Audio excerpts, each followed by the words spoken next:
Hello, ladies and gentlemen. Welcome on in. Man, we are here. First ever PWTorch Torchcast for Money in the Bank 2022. Man, Tyler, what's up, man? We had some first world problems on the tech side of things, so we're maybe a little a smidge behind, but dude, welcome on in, man. We got a fun night ahead of us here. Yeah, thanks. Very excited. I appreciate you, Zach, for dealing with me. As we can see, I am in not my usual space. I have furry friends here watching the show with us. So I don't know how I'm gonna be able to, like you kind of I don't want to say spooked me, but like, what kind of tone you're going to take with the show tonight. I kind of want to see what MSK 3000 Tyler sounds like. Yeah, we'll see. I mean, I told myself I would be good tonight, and no, you can't. Come on, you got to live up to the hype. Definitely the commentators below. As Zach and I are talking here, I see Jason just said hello. Hey Jason, how's it going? Jason, what's up, man? Becky Lynch is walking in right now, so. Dude, that's a legit costume, man. Yes, our timestamps are a little different, so if you're watching, want to keep up. Becky's just about to enter the ring, so there's a kind of a visual timestamp for you as we go. Or if you've watched it and you're in the future, good for you, and let us know. Spoil it in the comments below. You can spoil the entire show for us. Yeah. Jason, what are you seeing right now? Do you mind typing that in just so we kind of know where we're at? I mean, dude, it sounds like a babyface reaction to me, man. Yeah. Oh, yeah. I mean, I don't hear very many boos. What's up, Mike? How are you? Good. Thanks for joining us. I mean, God, man, like, okay. Let me ask you this: if Becky wins this match right here, mm-hmm. I don't know if you're going to be able to keep her heel after that. Like, it just seems like too. When I was going, one, don't come on, Jason. You've got to be. We're not that far behind. Or at least I don't think we're that far behind, unless the match went, seconds. Ha ha ha. Yeah, it's Jason's happened. Trolling us here. Oh yeah, no, they're showing last year. Yeah, so last year everyone's like 10 seconds ahead. Okay, good. That's fine. That's great. So that's. I appear to be Steven, you're in the future too. That's okay. It's all right. I feel like we are. Yeah, that's enough time to breathe, let things breathe for everyone watching, and then we can get total things. One thing I will say, because I'm going to totally bypass your original question first and foremost. Anyone else absolutely hate the stupid 3D graphics for big pay-per-view events like Asuka's thing or Roman's like that's like the size of the screen? I think it's like the most lame thing, and it's just like way too. Oh, the live thing that's on there. Yeah, I just think it is. I like the production of WWE, but it's just way too much, and it feels to me like something they think they have to do, to be. I don't know. It's too much. And I don't think they're all very good either. Like, it'd be one thing if they were like these super, like, badass graphics, but like the Roman one, I mean, that one I think is one of the worst ones. Like, I'll take lives all day compared to Romans. If it was like one person, maybe two people, that was like their special entrance. If it was literally, I don't know what character would make it work, but I don't need a big freaking Seth freaking Rollins. I don't need that pummeled into my subconscious any more than it already is. But Raquel didn't have one, so she's not a big star. Well, she's dead, right? I mean, that's the other thing too. It kind of like screams to you right away, like, "Hey, this person's a big star.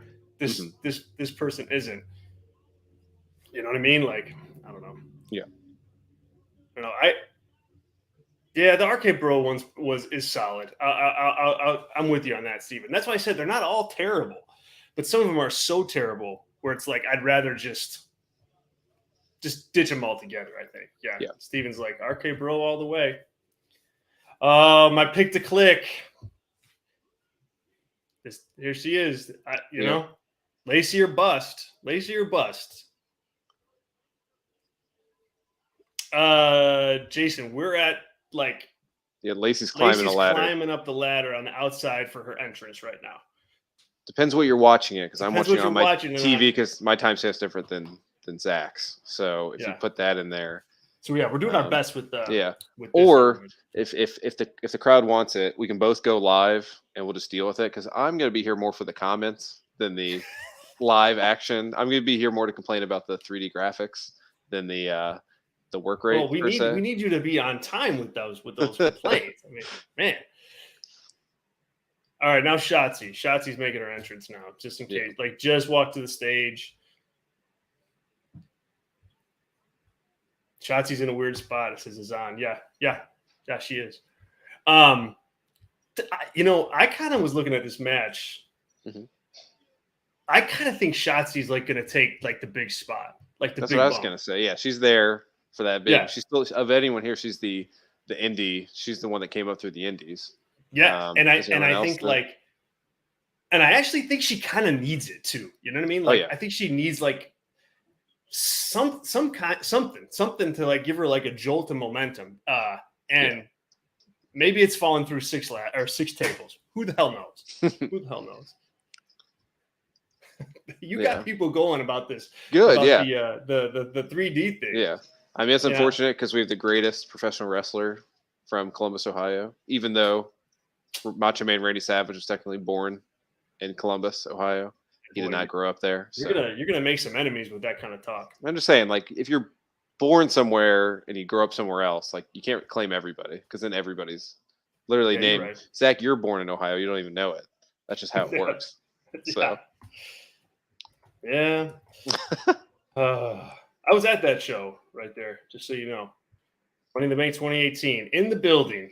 A totally different world back then. Yeah. Was that in the United Center, I assume? Yeah. No. Allstate Arena, actually. Oh, cool. Yeah. Well, the match is about to start for Zach and I. Match is about to start, guys.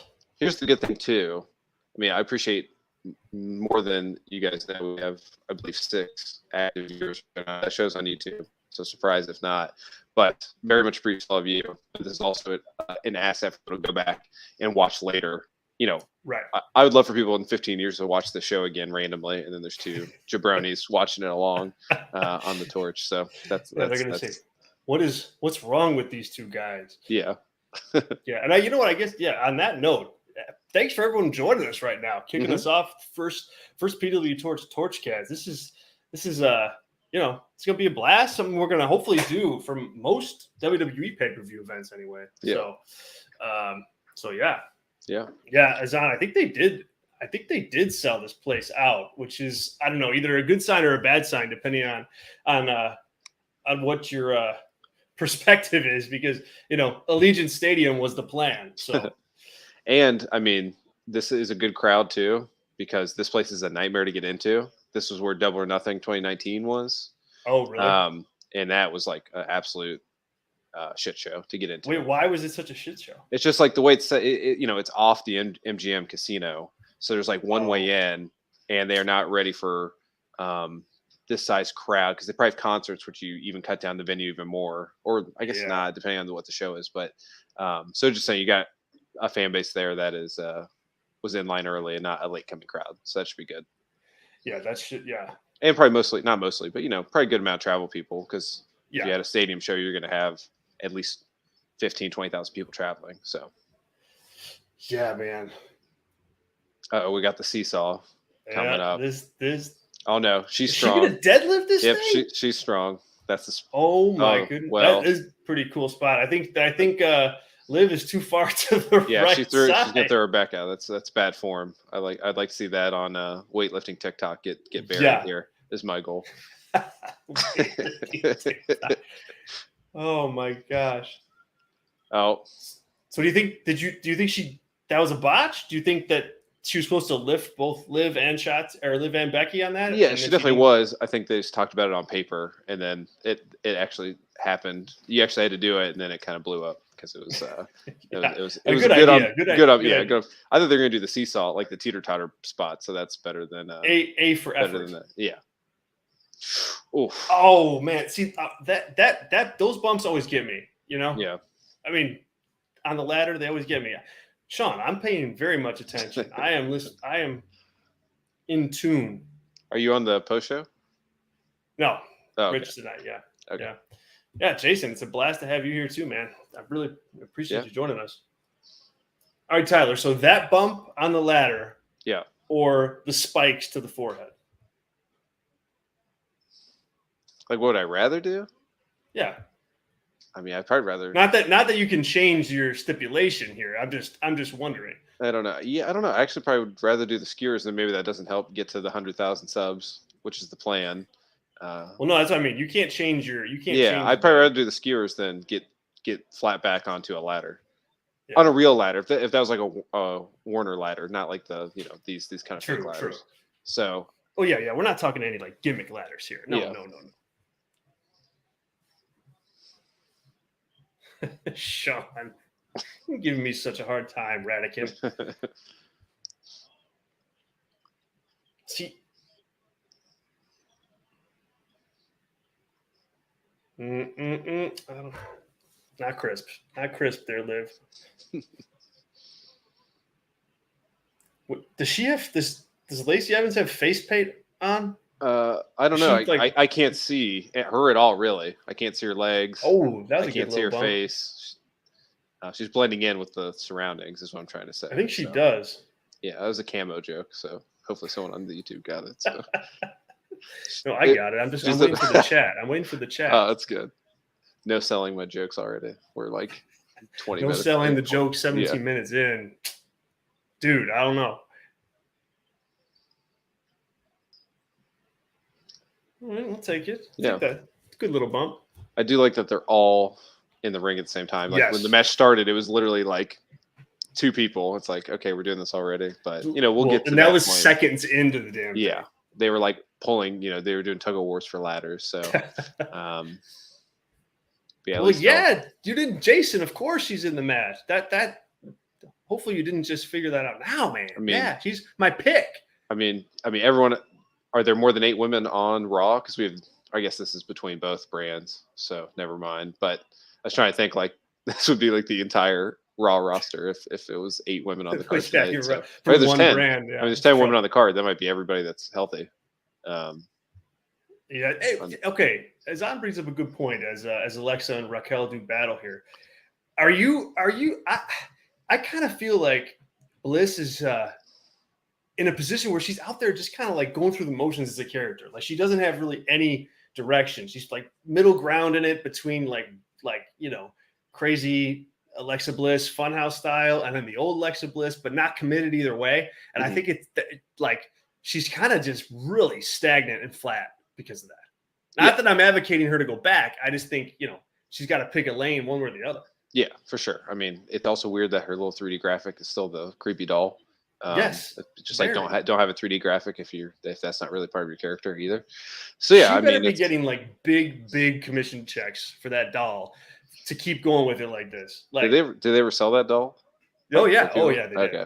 Yeah, I think it was like a really really hot seller too, like for a while. It just feels like she's treading water until they have something for her to do. So it could be winning this. And if that's the case, and then you get kind of a redefinition of her character, it's at least something that would help her for sure. It's at least something to do, right? It's rather than giving it to Raquel or sure. Lacey. I mean, I think you picked Lacey, so God help us all. But again, I didn't pick her as an advocate. Yeah, like caveat it, or I think people might just stop listening to us.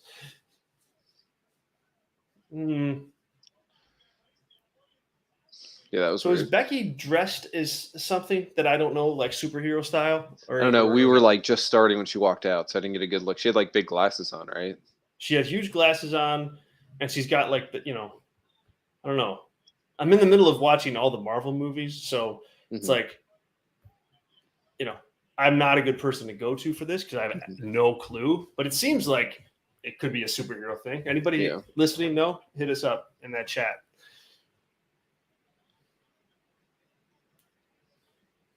See now, okay, this is not that's not babyface Lacey, right? Like, I don't think so. Like that swagger, like Green Power Ranger. Yeah.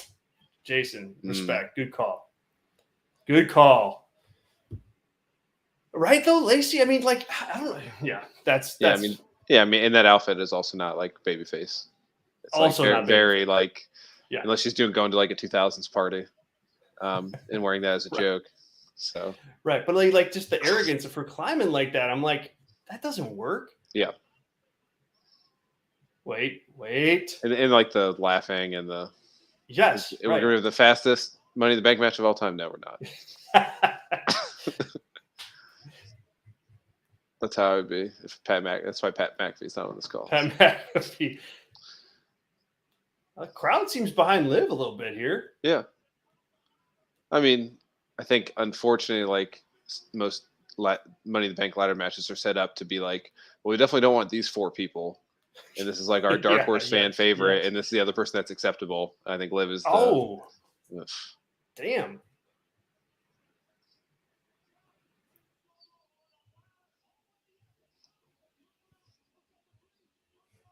I mean, do you think Liv will get to the point where they actually go with her? You know?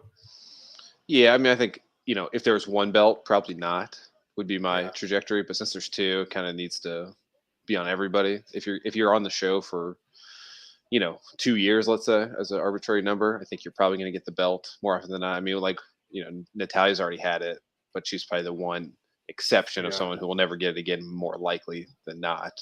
But yeah, like even Shotzi's on the same point. Like if they don't get released at some point randomly, then they'll probably be. Well, but champions. Like, do you think that that okay, not a gold watch though. Like, well, they'll go with her. Like, not a gold watch title reign, but like, hey, she's gonna have this for a while.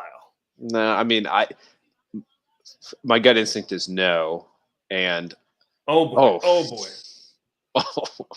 So people probably know if they're watching ahead of us, they'll know what spot we just saw. But that was rough. Shotzi. What was the plan there? I don't know what the plan was, even but the ladder, she didn't even get her up. I guess it was Kevin Dunn liked it because we're seeing it again. So yikes. Or it was just so noticeable that you can't not. Yeah. Oh yeah, we meant to do that. I just don't know what the plan would have been if that thing wasn't tipping and then leaning on the rope. Yeah, like, that was a rough go. Yeah. So that was Shotzi and Alexa, if I didn't say it. So look at Byron selling it. Got to keep moving. Yeah. Yeah. A little messy, I'd say. Yeah, a lot messy. Green Ranger. God dang, that's a good. They need to switch that ladder out. I think that's the problem. Look that like someone's gonna fall off that. Hopefully it's hopefully there's only 1 ladder actually tall enough to get it, and it's like got like a blue painter's tape on it. They know to use that only, or they need it for a certain spot. Like someone's got to, get thrown through that. Yeah. I do love the baby ladders though. The idea of that those would ever work. I mean, just not even WWE, just all wrestling ever. It's like, I want someone wants just to be on the top, and I don't think the announcers ever say it, but how like on the ladder you're not supposed to be on the top rung or the very top of it. Yes, just or like, and none of them have that little like nice side for the paint can. Like that'd be. I mean, that'd be nice. I don't know how you could definitely use that. See, that's a nasty bump. Not quite what I imagined her taking. I still think a bigger bump's probably in her future, but bad. And they didn't show it again, so either she totally missed it and it was a good angle, or it was actually pretty bad. Yeah, which is hard to tell the way WWE presents things. Oh yeah. Man, like. Oh, dog. Well, bad luck. No, the damn ladder keeps falling over. Well, look at the thing. It's like. It's a gimmick ladder that can barely even stand. Yeah. Oh, there's another dog, and she's gone. God dang, man.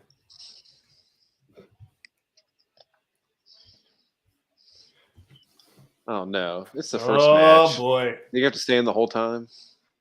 What did you say? It's the first match. They're gonna take the announce desk out already. Yeah, so somebody will rebuild. See, here we go. You got too soon. Yep, Shotzi's moment to shine right here. Shotzi's moment to shine. Oh, I don't know, Azan. What do you think? Are you in on Jimmy Smith or no? Is that for me or for? That's for you, Azan. Oh no, but totally out. No, he's fine. I don't know. He's not that better. He's gotten a little bit better. Yeah. He just I don't know. He's like very bland to me. So oh my gosh. He's like as neutral as possible in that role, which is probably like perfect for what they want. But true. just exactly it's what hard. Vince wants. Such a heat position announcing in WWE because it's hard to judge anybody in that spot because it's really just Vince. What is happening right now? Oh my gosh! I don't know. Can you win that way in a match like this? Oh, here we go. No, well, yeah. You just said yeah. Pro. We know, Robert. We know, man. We know. You love him. I'm actually higher on him than I was. Yeah, I mean, anyone he's gotten better. Yeah, anyone that isn't in this business, I mean, he's way better than what's his name? He did it for a couple weeks. He was at ESPN. The MLB Adnan Virk. Yeah. He was way better than him. But you got to the fact that someone can come in here and not really know what this business, not truly know what it is, with a guy screaming in your ear for 3 hours on what to say. Right. You can never. Nobody can get you prepared for that. And not just a guy, a crazed madman. Oh man. Oh, geez. So the ladder didn't break. So the big Shotzi bump still stands. I don't know. I think that was supposed to be. Yeah, no, definitely. I mean, it was definitely not to ruin the illusion for everybody, but you see Asuka moved her left hand out, and that's kind of what Becky hit on the way down, which is smart. I'd rather Becky hit that move and then not be injured than have a cool spot. Yeah.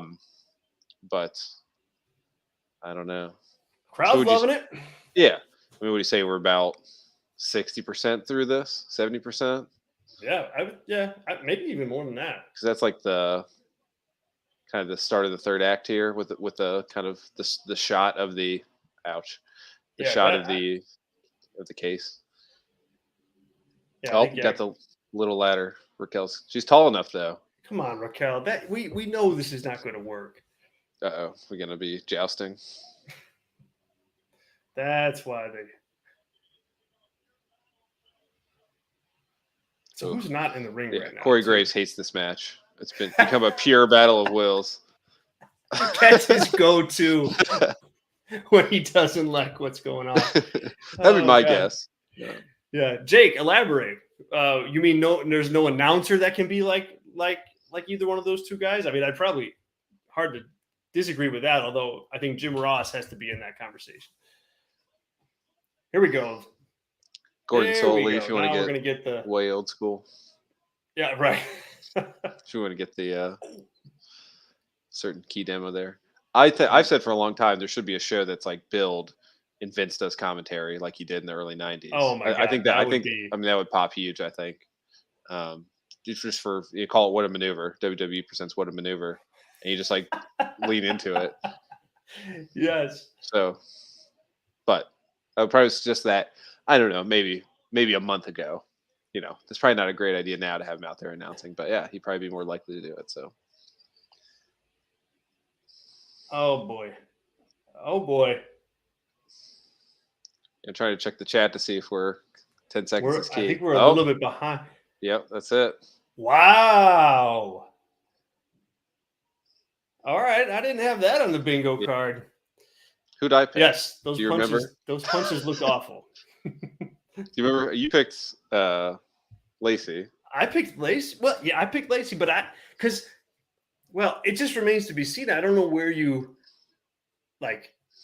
go on with her on this, because it's is she going to cash in on Ronda Rousey? Probably not. Mm-hmm. She going to cash in on Bianca? Maybe. It's Hey, maybe Carmella wins tonight and cashes in on Carmella, and then you set up. It's whatever. It'd be get her over huge as a babyface if she came in and took it right off of Carmella. Yeah, true. And they haven't done, and that's a good way, even as a babyface, to do it in a babyface way, because people don't care. They dislike Carmella so much. And you kind of you kind of make sure that, and plus, people just like to know that they're seeing the cash in. Yeah. I think I would get a good pop. Anyway, that's a big thing for her, I think, though. Yeah. Oh yeah. That says a little. It's a mini, teeny tiny stamp of approval. Yeah, I remember I picked Becky on Fireside on Thursday. I mean, this is much better. If you're going to ask me what I would do, as opposed to someone who can get a title shot at any point. Oh, she's not happy. Yeah, so we'll see what happens. When's the last time like a Money in the Bank show someone cashed in that later that night? Well, it happened in 2019, and I know this because I was writing a news story about it today. Bailey was the last one. She won it and cashed it in on Charlotte later. So before she was a heel. Yeah. But as crazy as that sounds, that was 3 years ago. Yeah, because it's kind of like you almost have to do it the night of, or else if you're a babyface, you kind of have to then announce when you're going to do it. It's like everyone gets like the statute of limitations on using it and not being good or bad is the night of the show. Right. Well, I mean, wait, did Nikki ASH, she cashed in the Monday after, right? I think last year it was the Monday after the event. That was still non-stadium shows, right? No, or non-arena, or that was in an arena. That was in an arena? Yeah. Oh, Zack Barber, being mean to Liv already. Yeah. Well, we'll see. Maybe she will. They'll have faith in her a week longer or two than they did on. Well, yeah. I guess Zack, you should clarify here. Is it like? Is that a positive comment because, hey, she's going to get the Nikki Cross treatment and win the title, or like the Nikki Cross treatment and, she wins and then that's it? I think you should articulate that a little so we can debate. Tyler, like, I think that Liv, to Steven's point here, is kind of like an average wrestler at this point. I don't know that she has a fully baked character at this point either, but she does have a connection with the audience. And because she has that connection with the audience, like, that to me matters. So Steven, like, I think I'm with you on, like, hey, average wrestler, likely, not character, undefined. Yeah, a little bit, but she does have like the one thing which a lot of people don't have, which is that connection. So I think I'm higher on her because of that alone.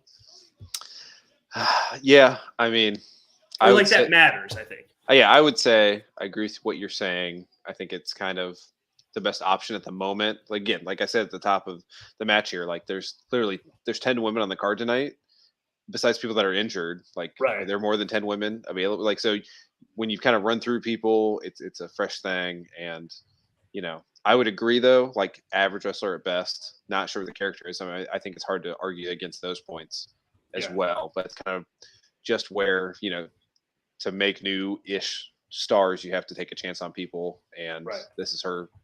She's had a chance like this whole year, right? The Rumble.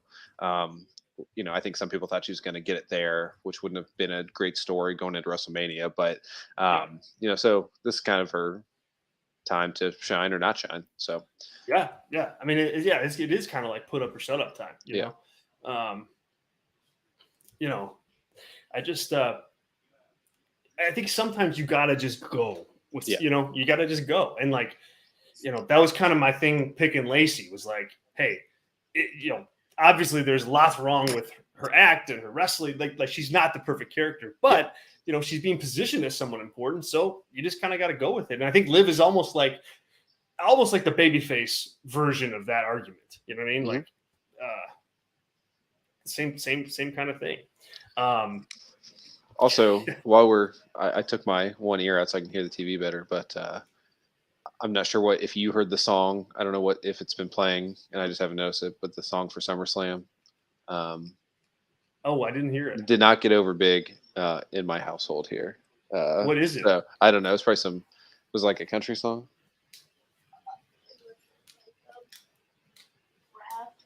Ooh, rap country. Yeah, something like that. I'm sure some of the comments. Yeah, I don't know. That's why I took nap because I got to hear stuff like that. That's my job is to comment on stuff like that while you're breaking down characters and their runs. This is how far behind I am on what's in as far as music goes. I didn't even really know that there was a genre called rap country. So yeah, I mean, it's like, I would say a good amount of like that pop country is like that nowadays. Could have been like Isaac Rothman or it could have been Billy Porter Sr. No, I'm just kidding. I just like making up fake country names. So all those are fake. But see, you actually, I would have just nodded along, like, Billy Porter Jr. Great, he's the best. Well, yeah, that's a real person, yeah. So, Robert, are we overrating Liv's win here, Tyler? Like, are we giving it more juice that it should get? I don't think that's what Robert's saying. I think that me and you went like, when she won basically live. So I think that's the appropriate. It's like, okay, this could be interesting. If we were standing up and cheering. But I think Robert is also correct that there's a subsect of fans who will stand, as the kids say, for Liv on Twitter. Yeah. Yeah, I didn't hear it. Yeah, and Zach commented below too. I didn't hear it. Not my personal taste in music, but I try not to hate on what people like. So I'm sure if I know WWE, we're going to see that same promo 3 to 4 times tonight. So I will keep an ear out. And we're going to be all going to be very, very sick of that song by the end of the night. It better be performed live. It's a stadium show, So. What do you think of the match itself? Like the actual ladder match? I mean, like, I got to ask, when you judge ladder matches, are you judging them based on, your love for GCW and how it's not a GCW deathmatch ladder match, or can it be good? I mean, it is a genuine question. Yeah, I mean, it can be good. I mean, just like most gimmick matches, it has a certain limit, especially with multi-person. You could do a 2-person ladder match, which is, rarely done. But it is rarely done. Yeah. But I don't know. It was fine. I mean, there's just nothing super memorable about it, which is kind of what you want in a ladder match. I mean, minus the winner there, but that's kind of a WWE, just like Hell in the Cell, right? I mean, when's the last Hell in the Cell match? Minus, I think Cody's injury this past one is something that will be memorable, but it's just kind of the sanitized nature of the match in general, where every year we have, these gimmick matches that, when built correctly, can work, but when you force feed them multiple times a year at set points, it loses that. And the work rate was not good in this past match. I mean, I think that's most, if you scroll through the comments here. But well, and I also think that they didn't I think it was a pretty good match it seemed like the crowd was into it. Mm-hmm. And so I factor that in quite a bit. But I think they also missed the big climax spot of the match with that ladder spot on the outside of the ring that didn't break. I think that hurts. That hurts them. That hurts them. And that's why even I asked you, like, okay, are we like 60% through, 70% through? And you're like, you thought it was a little closer. So that's just, not because I thought it should go a little longer. It means it's bad, but so one positive in a vacuum, I guess, but you can usually tell when a WWE match is coming to the end, and you can kind of prepare yourself, and they frame that in the correct cinematic way. And this felt a little abrupt, just like most ladder match wins are.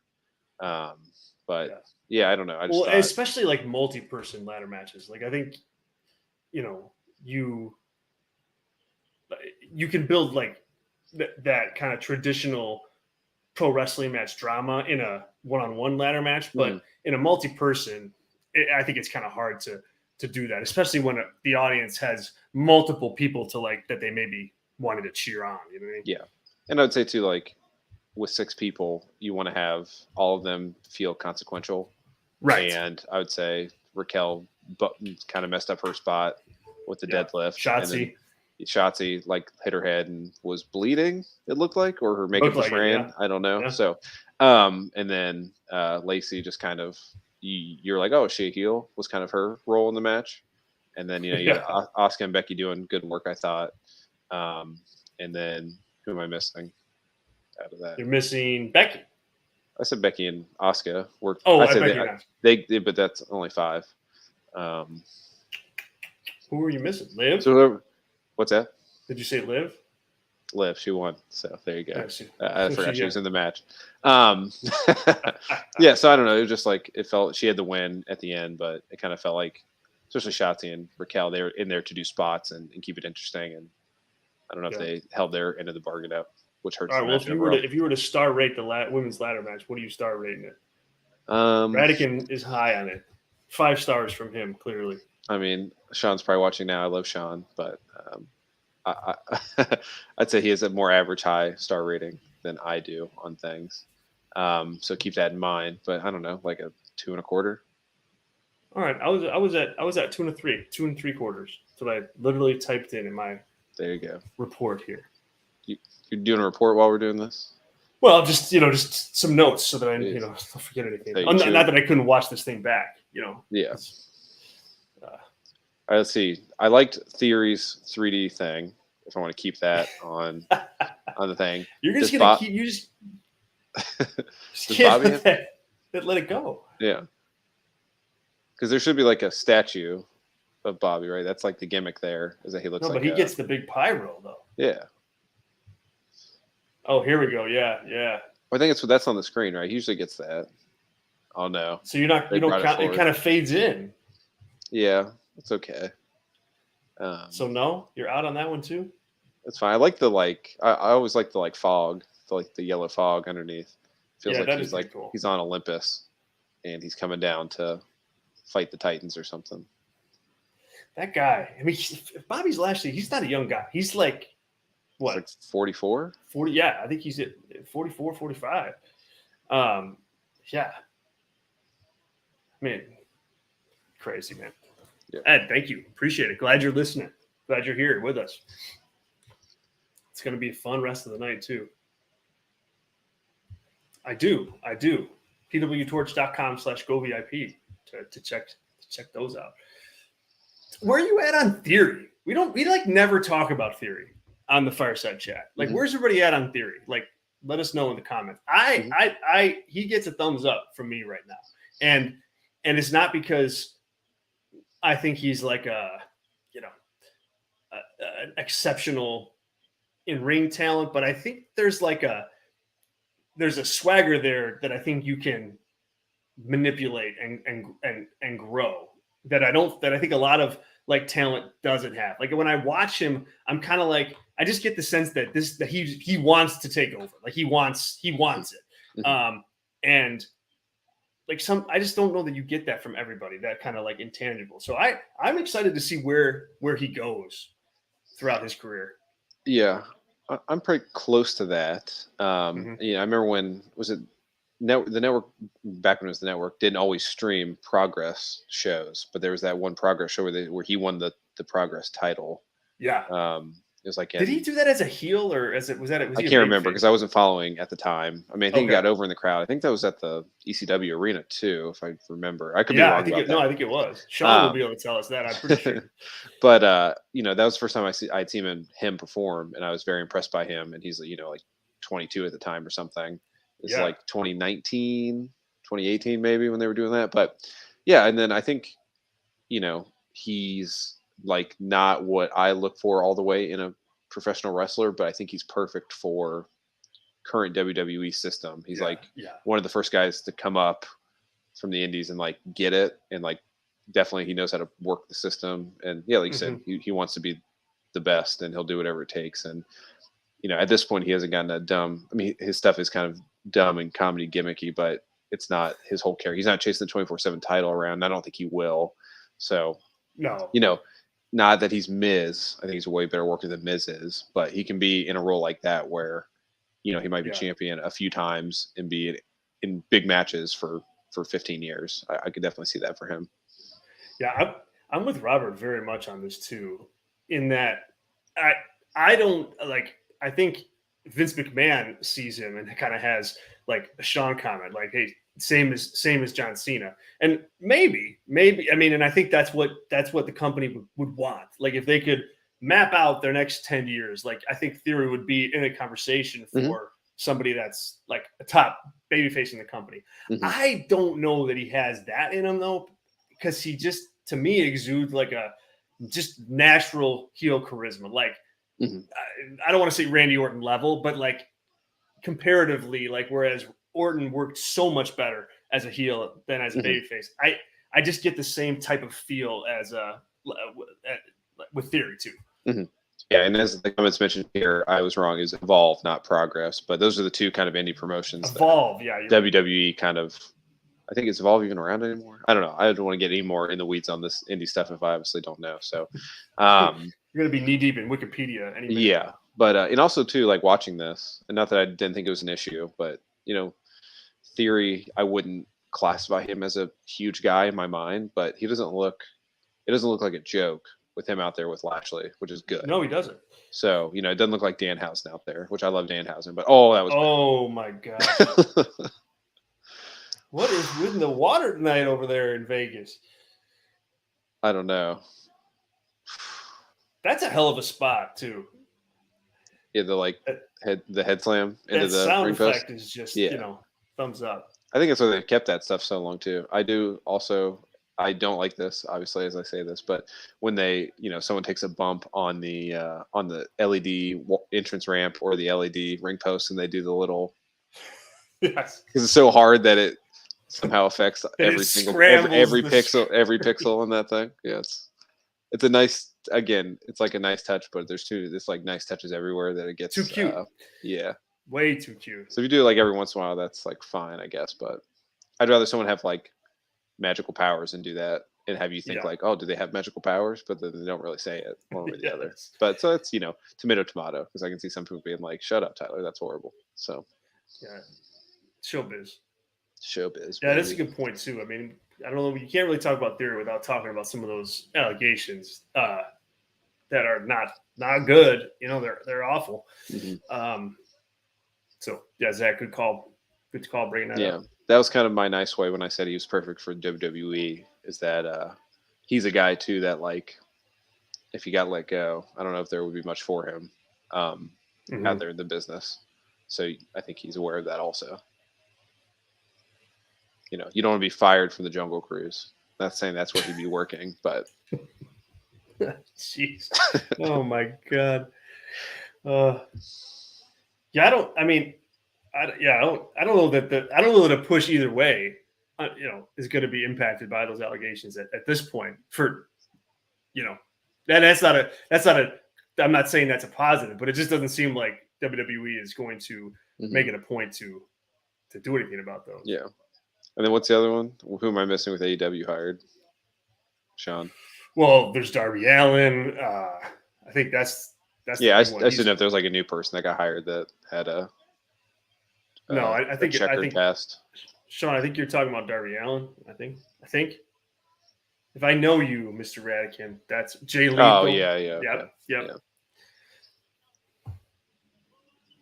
Allegedly, right. As we have a good amount of viewers here, so make sure everything is just everything I say is allegedly. I don't really know anything for sure in life, so just keep that in mind. Yeah, well, I didn't even crack this cold beer next to me yet. Who knows what we're Yeah, so mine's in the basement as I am up here. You're gonna have to make a run for it. So you let me know. You let me know when you can filibuster for 30 seconds. Yeah. I'm ready, man. You just tell me. You just go. Yeah, I'll go do that now. So good luck. Comment. Wait, so you don't want to watch the end of this match? Is that what you're telling me? No, I mean I do. It's fine, but I think we're at a when I'm looking at a rest hold on Bobby Lashley for 15 seconds. I think nothing says run and get a beer like a rest hold on Bobby Lashley. I'll be right back. All right. Oh, Riddle. Yeah, I forgot about Riddle. I forgot Riddle has some very serious allegations as well. Yeah, man. I mean, tough. It's a tough. That's just those allegations are so awful. I want to make sure to do them justice before we start talking about some of these guys because those allegations come along with it, like without question. So Sean, Azan, Zach, good, well done, keeping us honest with that stuff because it certainly matters, or it matters in terms of how we analyze this stuff. I don't think it matters to WWE, clearly not, but it should. I think it should. Yeah, I don't know. I don't think it's been totally disproven, Steven. I don't get that sense. I think there's some things that happened legally, but I don't think it's been disproven 100%. But somebody out there, check me on that. All right, this has been a long rest hold for sure, and I don't know that it's driving all that much all that much intrigue and drama right now. Although the audience was chanting for Lashley not too long ago. I'll say this though, for everybody who's watching Hell in a Cell, and I didn't watch that match back yet. I watched the Cody match back, but the Bobby Lashley was like supremely over during Hell in a Cell, like top guy stuff. Like he got such a strong reaction, and so I'm not surprised that he's getting a positive reaction here, even though it might be piped in. Who knows? Yeah. So shout out to had to keep it. All right, little Broken Skull. Yeah. Very good. Have you had the IPA? I have, yeah. Yeah. I mean, I like the American one too, but this is like a very good drinkable IPA. So. I like the IPA better than the lager, but I like the lager too. Mm-hmm. I mean, Stone Cold drank like what 75 of the American lagers at WrestleMania, so maybe more. Maybe more. And those are 16 ounces too. You know, he's upgrading. Yeah. All right, so I will say you missed nothing. What? You didn't. It was a rest hold the entire time. Yeah. I mean, I don't even dislike this match. It's just like that's kind of the style that you're going to get in a match like this. I mean, yeah. And if anyone watching did not watch Fireside Chat on Thursday, you don't have to watch it live. You can always watch it, later. But be prepared because we're going to get a non-finish, right? I mean, are you going to push back on that at all as we're watching this? It's just as we're watching this. I think Theory's going over clean. I think he's going to get the win. Well, he'll win by count out DQ. Well, I think he's going to win like in a way that'll protect Lashley, but in a way that's like, hey, it's for heat. That's what okay. That's well, that would be better than I expect. So I hope for that. Yeah, I think they're going to go that route. Yeah. Hey. Jeez, people in Chicago will cheer for anything. Oh man, that's a shot across the bow. Not the Blackhawks. Not the Black. Well, that's not true, unfortunately. Yeah, well, you should because then you need to. Anyway, that's not hockey talk, but yeah. I appreciate the number 6 pick, by the way. So. Yeah. Whatever. Azan, John as in John Cena. Hopefully, no executives named John. We don't want any executives. No, we don't want any of those.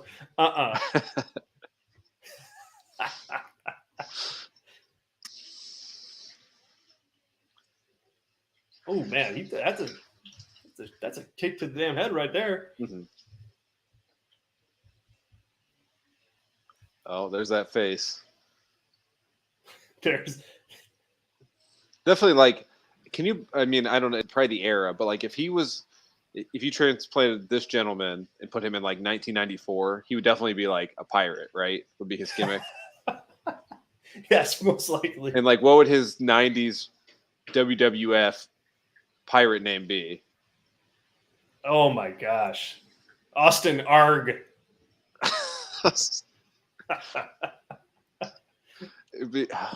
Yes. That was a bad spear, Steven. Yeah. Agree. Hey, okay, that's the second time he's doing that. Yeah, he's leaning way too much into the He better, I mean, maybe call up Max Caster or something. But if you're going to do that, obviously you got to do like a rap battle. You do. With Cena. I might be wrong.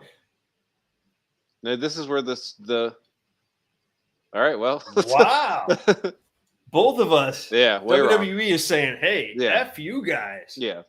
Get out of here with this nonsense. But I mean, that's good booking. I mean, I think the Liv thing was good booking, right? Just from what you had. This is also good booking. Bobby Lashley is a way bigger star than Theory is at the moment. And this doesn't like Theory's now not going to be chasing for the 24/7 title after this.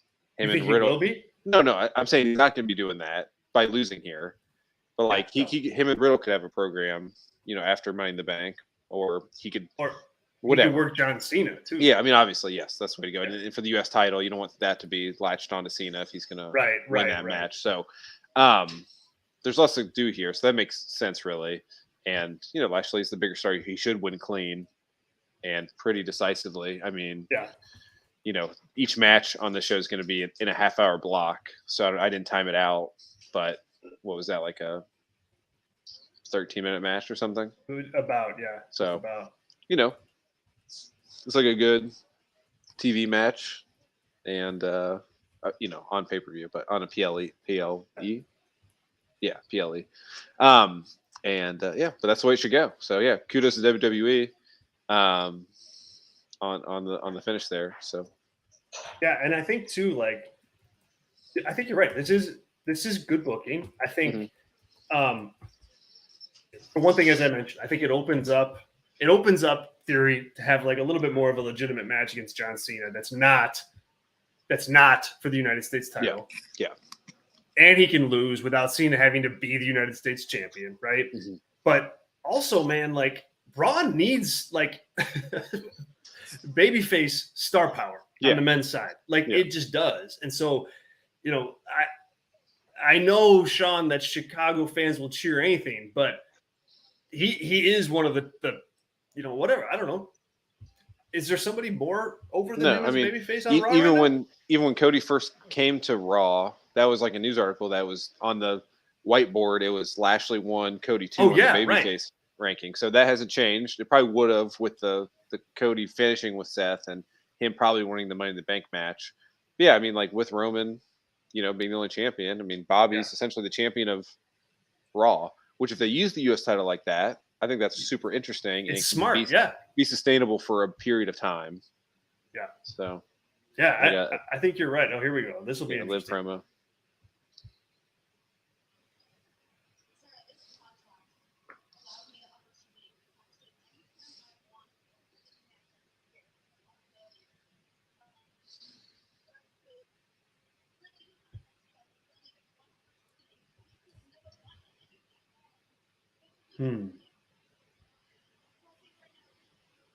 The crowd's cheering.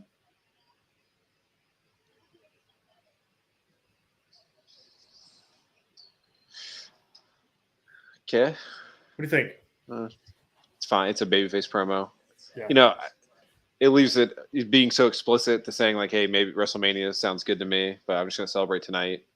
I think that tells you it's absolutely not going to happen at WrestleMania. So that's great. And then that's probably a good thing. And her doing it tonight, I think, is on the table still with that promo to kind of swerve people. So that's a good point. Yeah. So maybe that's just the hopium that I am consuming here for that. But the one thing, unless you have anything to say, just pair it with this. But what are your thoughts on the little baby ring that they do for promos? The baby, again on the series of Too Cute by half, things that WWE does production wise that we all subconsciously watch and maybe comment on the first time, and then it bleeds into our psyche. I just never talked to you about it, so you can pass and just talk about Liv. But now that I'm thinking about it, like I don't love it because I think it is too cute by half. Like I'd prefer just make it feel like it's more natural, like they're walking around backstage. At the same time, though, I don't. If they were consistent with it and like, okay, every winner is going to go to that area and cut their post-match promo, I think it would work a lot better. It'd be more like a Mean Gene thing in the locker room. Yeah, right. Instead, they kind of just break it out whenever they feel like it, and I think it hurts kind of the style, and that's when it looks too cute. But if it was like a normal part of like what they did, I think I'd be a lot higher on it. But I'll tell you this though, give me them like what's the guy's name? Kevin Patrick, right? Yeah, the like Irish guy. Yeah, when he was out there a couple weeks on Raw, like doing an interview, like in the arena, but like on the stage, but not in the ring. That worked well for me. Give me that all day. Yeah. Are you hating on the ring thing? No, I mean it's just like, it's just I don't know. It's fine. It's one of those things like I wouldn't if I had power in WWE. It's not the first thing I would change. But yeah, it's just kind of childish to me. Yeah, it is. For like just like I don't know the effect of it, but yeah, this for sure. The New Japan post match interviews are how much New Japan are you watching, Tyler?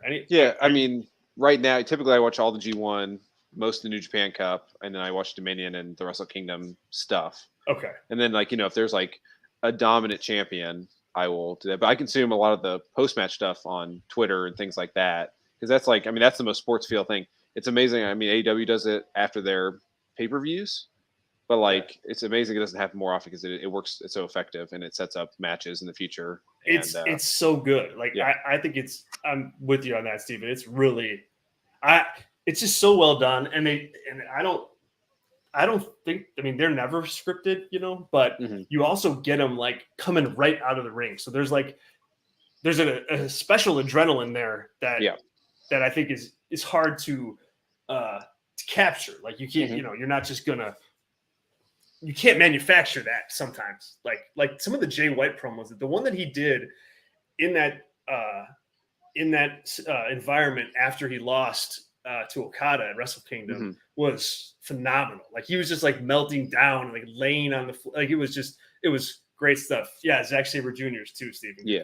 Well, as Zack Sabre's mentioned, I remember when Boris Johnson was, essentially elected, because there's enough Tories that got elected in the British Parliament, but he came through and had just found out the news, and he was like losing his mind that Boris Johnson was going to be the Prime Minister of the UK of the UK, and he was like broke a table, and it was like basically cutting a promo on that. I thought that was very funny, because it's so specific. People in Japan know about that stuff too, but it's like, yeah, it's funny. It was just out of character, but it felt like it fit his character too. So,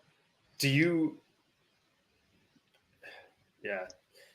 I really would like it if they could get to a point where, WWE is just not going to do that. They're just not going to do that. And that's, you almost like can't analyze the show if that's going to be a problem. Yeah. For you. They did like Talking Smack, Talking Raw, which I thought and that was good. But then they like can't Talking Raw. Yeah. Hey, it was Raw Talk and Talking Smack, sir. Yeah. I don't know where I was going with that point. Oh, it would be cool to kind of see some of this WWE talent try their hand at that, because I actually think different talent would shine. Like it would not necessarily be the push talent that does. Like I can't see Carmella being a great freestyle promo. Yeah, but there's other like Nikki Cross. I could and so it's kind of interesting to look at it that way. Do you want to take a guess here? Take a guess on Twitter. Okay. We posted a poll on how everybody's grading the Money in the Bank, the women's Money in the Bank ladder match. Okay, what are the options? A, B, C, D, or F, one category. So 4 categories: A, B, C, D, or F. Can you tell me votes? What are you giving it first, and where do you think the field is? How many votes? 205 votes in about 30 minutes. Yeah, I would say I put it at a C, and I bet it is a B on the poll. You know your audience, my friend. You know your audience. Yeah, we got so there's more A votes than C votes. So it's 26% A, 42% B, 18% C, and then 13% D or F. So overall, 68% A or B. They'll take that. They'll take that all day long. For sure. I think if you had a different finish, obviously the finish of the match is also vitally important to any match. Sure. So I'm not trying to just put that under the rug, but I think you'd be pretty hard C's and D's maybe if it's a Raquel or a Lacey or something like that. Yeah. So, which is proof not to do it. So, is Azan trolling us with the comment about Nick Khan? Is he actually in the front row? I don't know it. It's Vegas. I think Nick kind of clearly likes Vegas. Yeah, so I haven't seen him now. That's all I can see. That's another thing. Where is he? Is he on the hard cam side or what? Let us know. I'd be shocked if Joel Pearl, he's there. Okay. That's another thing in wrestling that we've not watched the show live together, Zach. But I always look for some key figures, right? You got the smiley face shirt guy with the green smiley face shirt. You got Brock Lesnar guy, the bane of my existence. Hopefully he's not watching the stream. Hopefully he is, right? Whatever. Yeah. But and there was another guy who had like long hair. He was pre-pandemic. He was like front with like his mom or whatever, But he hasn't been. Maybe he lost his love for wrestling. So, but I see smiley faces. As I say, I hope he didn't lose his love for wrestling. Yeah. Okay, so he's on the hard cam side, guys. Thanks, Joel. And and so you also said he usually appears. So he's been there before. I've not seen him on the. Now, I'm not an audience looker. I don't roll that way, Tyler. We'll keep it that way because it's very distracting once you lock into somebody. It's but I will say this: a pet peeve of mine just happened with the Carmella entrance. Okay. and if you don't stop me, I'm probably gonna rant about this for like a good like 10 minutes. So you got to stop me at some point. Why are people singing their entrance music to themselves as they're walking to the ring these days? It drives me crazy. Somebody help me on this in the comments. Like, you just would not see The Rock walking down the ramp singing his entrance music. Like, to me, that means like you're almost a little bit like too in love with your own act, and that you could hardly believe that you're out there. Like, yeah. I can't stand it. I can't stand it. Yeah, I mean, I would say it's working on you. Would be my rebuttal that she's a heel. But like, and you're, I'm such a mark then. Damn it. Yeah, I mean, no, I mean, I agree with you. It should be just like the 3D graphics thing, right? Like, if everything's gonna be so buttoned up in WWE that you basically have no, like, if that's an agreed upon thing of your character, that's fine. But it should be one or two people that do it at a time to like be like, hey, this is like something to dislike this person immensely. I mean, but I mean, like, if you want to do it, I mean, was doing it the other day.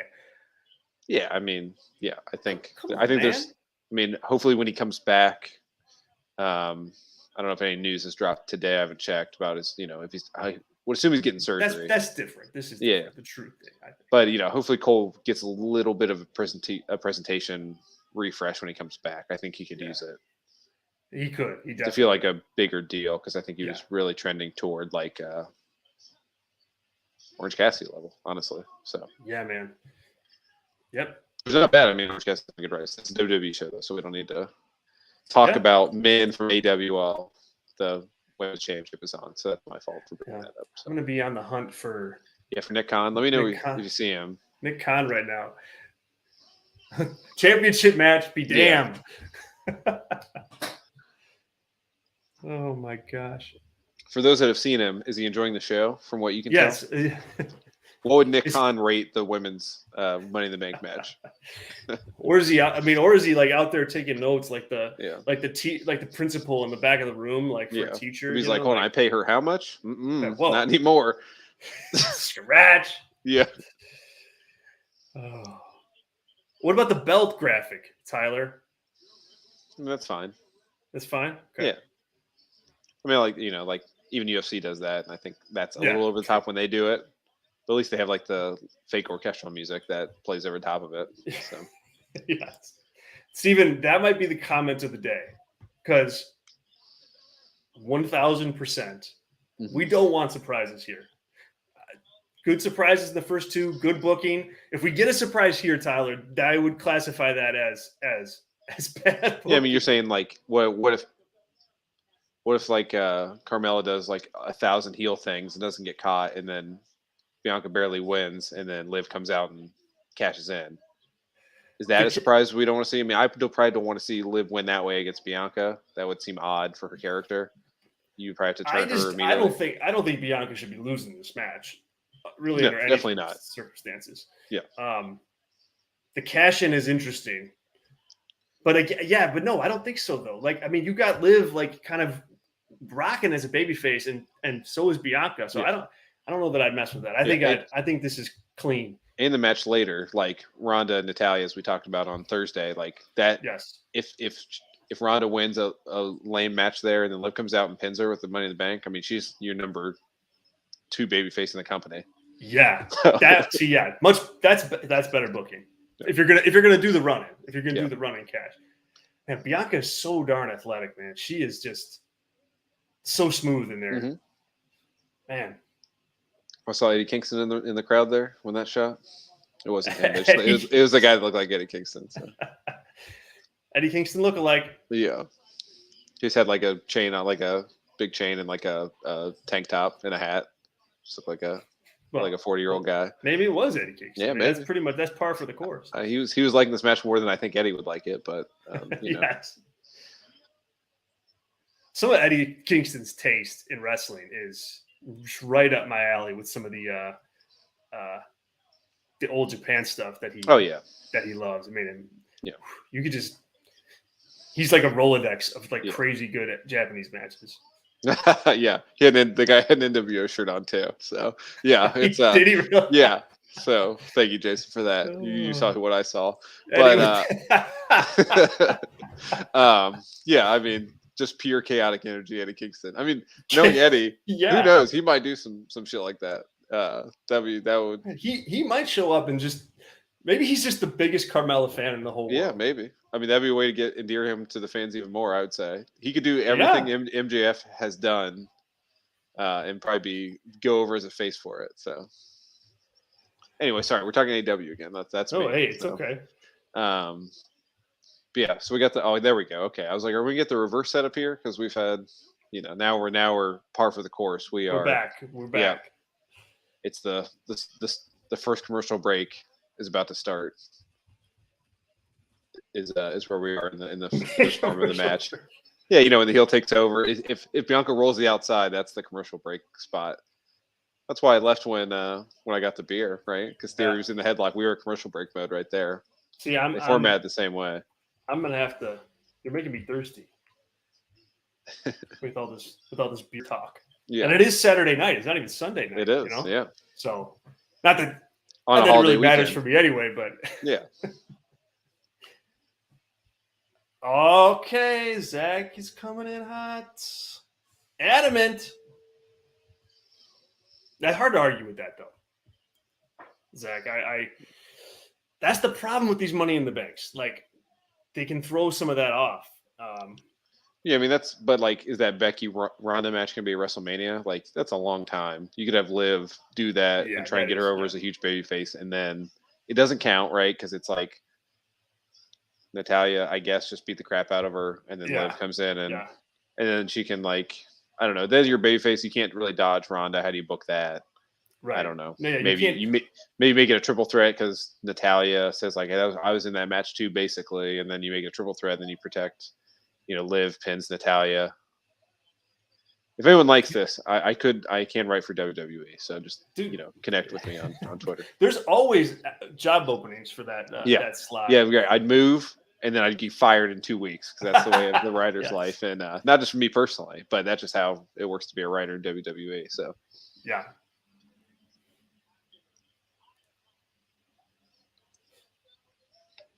Carmella, I wonder how people are going to look back on her career. Because you talk about like the Four Horsemen, right? Mm-hmm. And then, like, I don't know, I put Alexa Bliss, ahead of her. Mm-hmm. But then, like, it's kind of like her territory after that. Like, in like the bottom of the middle tier, she had that like couple year run where she was like not hot act, but like they had the belt on her and she mattered. Yeah. But then she like totally tailed off and did the stuff with R-Truth and has really been irrelevant for quite some time now too. Yeah. So I mean, interesting to see what history does. I'd say like legacy as a a female performer is like a lesser beloved Natalya at this point. Yeah. Like probably like a Hall of Famer when you need to like pad the class a little bit. But I'm trying to think of like, like a male, there's a lot more male talent in the, early 2000s. I feel like there's someone there that she would fit with. That was like the eighth guy of an era. Yeah. And that's kind of where I would put her. If there was like, if like Road Dogg was a singles act, she's like probably in that zone. The Road Dogg, yeah. If maybe like Jeff Jarrett in WWE, or that's probably a little too low for her, honestly. But someone like that, if like someone that was a pure singles that, that was just like hung around for a long time. Yeah. And it's like, I mean, she's good at what she does. Like she's exactly what they need of that role too. Yeah. Which is like a good spot to be if you're a performer. Yeah. So. Maybe like, I don't know. Maybe this is too high praise, but like the Sami Zayn of the women's division in terms of like not talent but versatility. Like you can plop her in all sorts of different places. She can do some comedy stuff with R-Truth. She can be like kind of like that annoying, kind of overconfident heel. She could do backstage vignettes. She can go out and do media. Like she's pretty versatile as far as that. As far as that goes, or maybe like the Miz is like a relatively decent example. I'm going to get beer. You got to hold it down. Okay. Oh, and he's about to miss the finish of the match. Yep. See, I knew it. Yeah, say I know I know when to time these matches and when to get up. And you obviously have not. You should know the amount of WWE you watch. You should know that. I'm better than that. I'm better than that, folks. I mean, that was like I was just really thirsty. Yeah. Who called it in the chat? Someone said 10 minutes. I think that might have been like 9:50. 9 minutes 50 seconds. I mean, it was like 8:55 is when the Lashley match ended, our time, or my time. Right. It's 9:16 right now, so we had at least 5. And there was like a 5-minute Miz commercial. Yeah, and then their entrances, yeah. So whoever did that, you win the. When we have PWTorch mugs, you'll get one in the mail. Yep. Absolutely. Hit. Dude, maybe it's coming. Would you ever come out and defend Bianca? Who? Liv. Like she comes out, but she's only to defend. And then you can have Carmella in her battle for the Money in the Bank or something. Are you cheering for Liv at all? I can't hear. I can't. No, I don't think so. Okay. That'd probably be the call. Like, be at the curtain. If they start cheering your name, you're going out there. But yes, if not. Yeah, if not, keep cry talking. I don't think this would be a good idea. I'm on record right now. Definitely it's not a good idea. So cheers. Cheers. What do you got? A yellow beer there? It's called Mosaic Juice Pants is the beer. It's like a local brewery. It's like an IPA. Cool. Oh, looks like we're getting this match again. Not as bad as the cash in, but pretty bad. But no, it's way not as bad as the it's just like there's just no juice. In the long run. I don't know. I know there's not. Cash-in would have been catastrophic. Yeah, there's not a ton of people for her to work with, but like, that cannot be her SummerSlam match. No, I think this is like tomorrow night or two nights from now. Monday Night Raw main event. Yeah, written all over it. Yeah. That was how it should have gone. Like sometimes that's okay. Like I really believe that. Like you can't have like sometimes the outcomes are the outcomes, and that's what they are. And I think in that instance, that like the match didn't overstay its welcome. It got a little close for me, like to overstay, like where it's like, all right, Bianca, like this is Carmella, so like let's get a move on here. Mm-hmm. But I don't think it's past that. And Bianca definitively wins. They do a little angle, like, all right, like there's nothing. It's not great, but it's not like going to derail the whole show, and I don't think it did. Yeah, I agree. All right, let me check the poll here real quick. Cool. Sorry, go ahead. I was saying we got I assume we'll have the tag team matchup next. I doubt they would do both women's titles back to back. Yeah, tag team. And they also know that Raw the match can be ice cold. So I'm really interested to see what that kind of the Vegas reaction is to Ronda, because I don't know. What do you guys think? Zahn, Steven, Zach, Sean, if you're still out there, Jason, like, where you guys at on Ronda? Because Tyler and I have both been on the same page of like ice cold, and she really shouldn't be, but she is.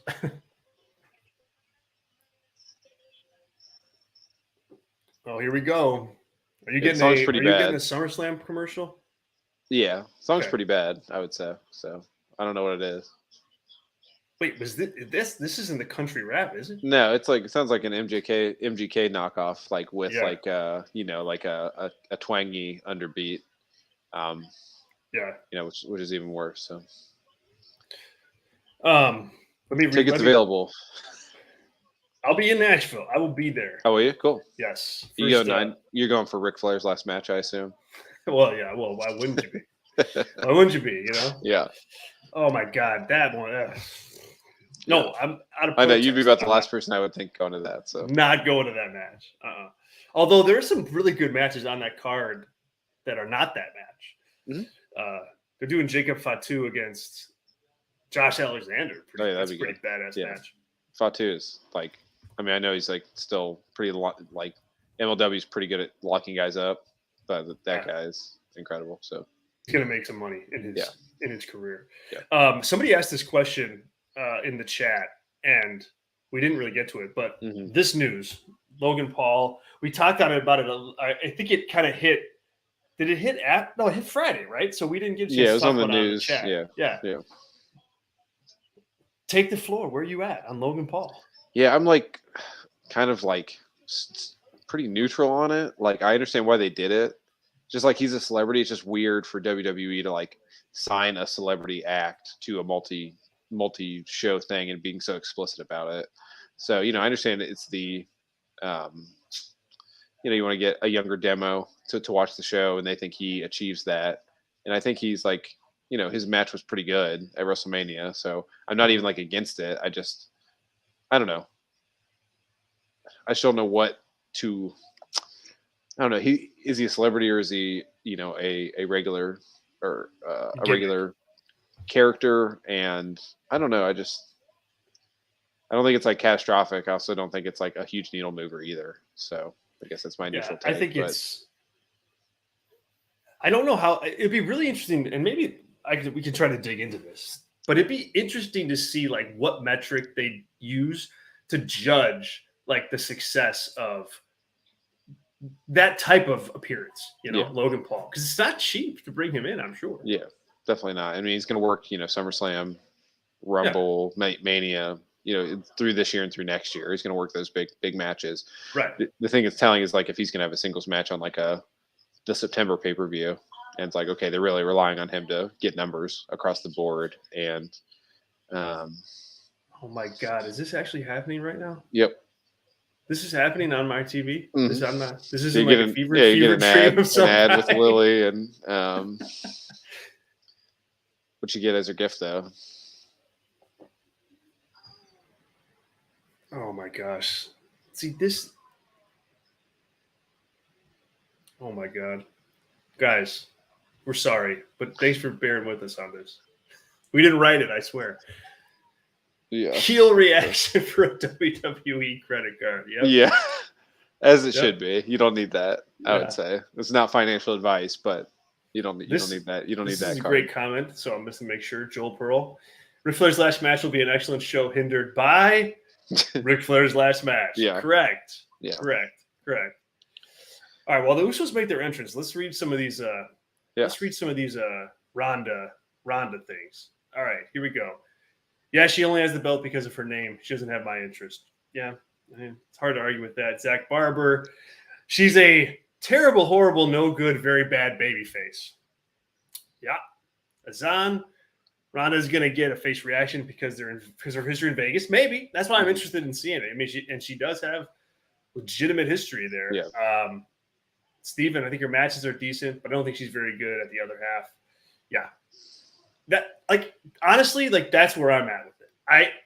Her matches are unique, and I don't know if it's because she's good or bad, but like there's a raw factor there that I think pops. But her character promo, rough. I think her and Hook are eerily similar. And I don't say that like jokingly. They both have great judo technique. They don't love taking bumps. They're kind of one note. But I think Hook's a little bit more beloved. But maybe Ronda just needs like a wizard vampire to be at her side, and she'd be more over. Wizard vampire. Maybe. I was at a show once, and it was a Monday Night Raw, and it was back. It was like before WrestleMania 30, so a while ago. Yeah. And the Usos won the tag team titles on that show. I don't know if it was their first show, but it was, or if their first reign or not. But they still had like the face paint on, and they were doing that babyface gimmick. Mm-hmm. And I gotta say, like, to see where they've come and how far they've come, and like Jimmy's issues aside, that's a big. Those are major issues. I don't want to downplay those, but I'm talking about the act here. These guys have turned into like a really big draw, like a star act for WWE. They deliver in the ring, and they've got a presence and aura. Like, I think that they've just come such a long way and look the part for sure. Yeah, I agree. And yeah, obviously everything aside with the DUIs, but Yes. as you said. But yeah, I mean, their team, unlike Theory, like if they left the company tomorrow, I mean, they'd be a huge get for AEW. They would be able to run wild on the indie scene and do some cool stuff. And that's the end all be all. Like the Street Profits could do the same thing, but not reacting WWE works outside of WWE, and they work. Their WWE stuff works really well. But you also know that they could be a tag team outside of that and excel as well, which is hard to do, especially in 2022 with tag teams. There's 5 tag teams that you could say that they would work in any company in any era right now that are working, and I think they're definitely a team that fits that bill. I think so too, and now I made this comment I wrote in my preview piece for the Torch that it's like whoever is wrestling them now, and they've had some really good opponents. So I'm not saying it's all on the shoulders of the Usos, but they rarely have like a stinker of a match anymore. And more often than not, especially on TV, they have matches of the night like left and right. Yeah, I mean, I would like them to see them wrestle the New Day. Maybe it's been a while since we've seen that. So yes. Have they had that match? I don't know. That could be the same. Put that next to the Brock Lesnar versus Roman timeline that people have done. Right. So yeah, I mean that's definitely what do you do after this, right? Like, and definitely obviously tag teams are not. You don't have legend tag teams coming back to wrestle nowadays. So it's like, I mean, I don't even know like what they do after this. That I would not want to be booking the tag team division in WWE in 2022. That's like the hardest job in wrestling. Yeah. Who do you? I mean, who? I don't. Well, maybe we can chat about this after. But you're right to say, like, who the heck? Who do you put either of these teams with? Honestly, like after they, if either one of them wins, like I don't know where you go because they both have wrestled like every tag team that WWE has. Right? Yeah, I mean, what's even left? Are Rude and Ziggler still doing stuff? Yeah. But they're like baby. They're They're the models. Yeah. Oh my.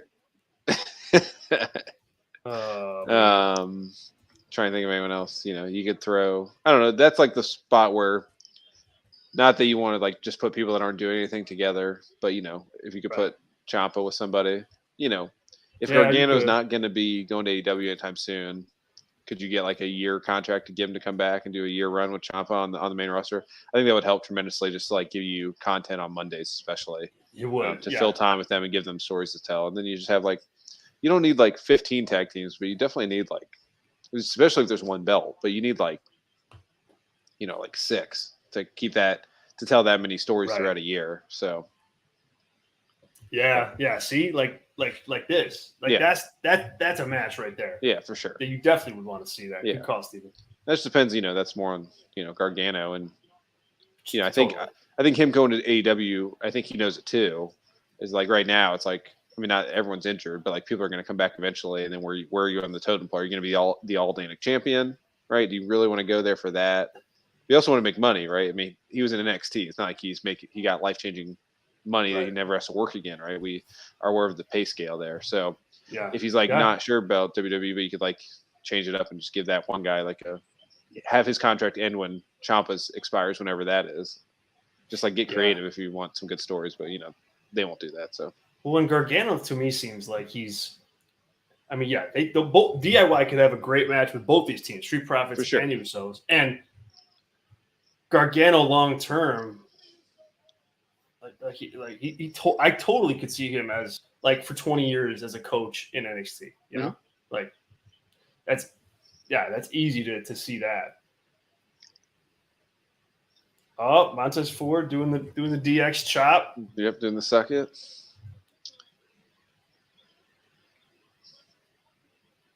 Montez Ford, man, he's put on loads of muscle. Yeah, that guy. Wow, looks like $1 million. Mm-hmm. top guy material for you at some point, Tyler?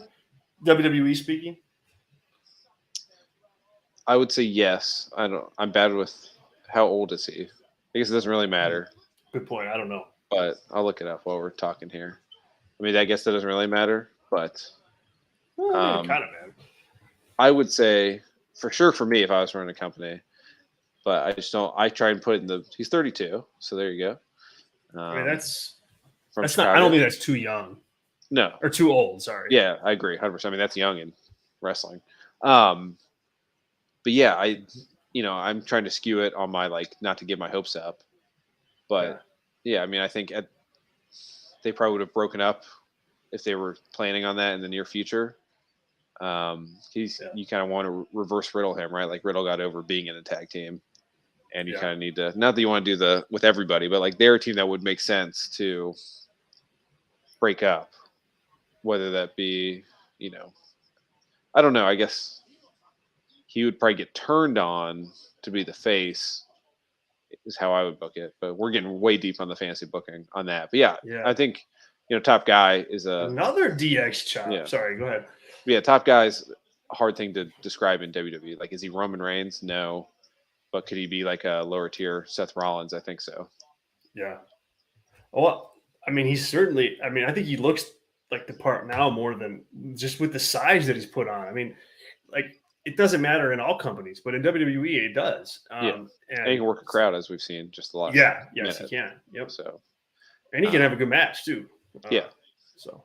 And politically, if you get him and Bianca, they're obviously married. So if you have two top people there, that's good for, the longevity of keeping them both happy. And if they're both good, that's easier to keep them both happy as a company. Yes.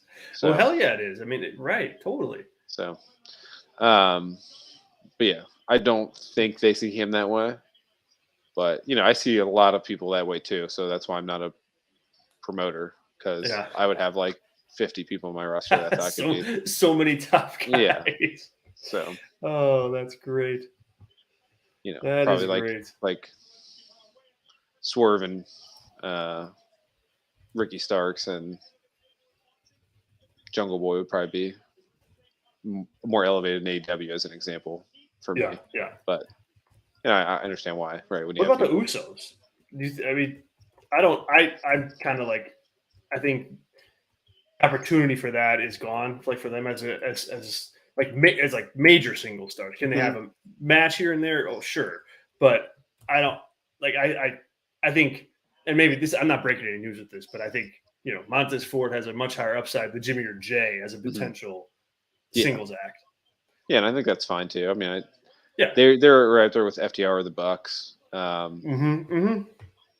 Those, I mean, obviously they're not all brothers, but the Hardys, I think, I've always been more of a Matt guy personally than a Jeff guy of those, but I think they work better when they're both in the right frame for Matt to be creative and Jeff to be the in-ring wizard.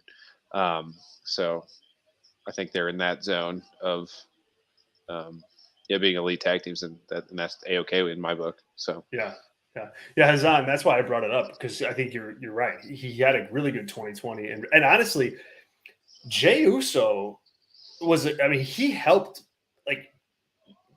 No slight on Roman Reigns, but Jey was a major part of that Roman Reigns character kind of becoming what it did, and most of it rests on Roman's shoulders, but Jey played that part to a T, man. That helped. The sympathy that he was able to generate was just tremendous.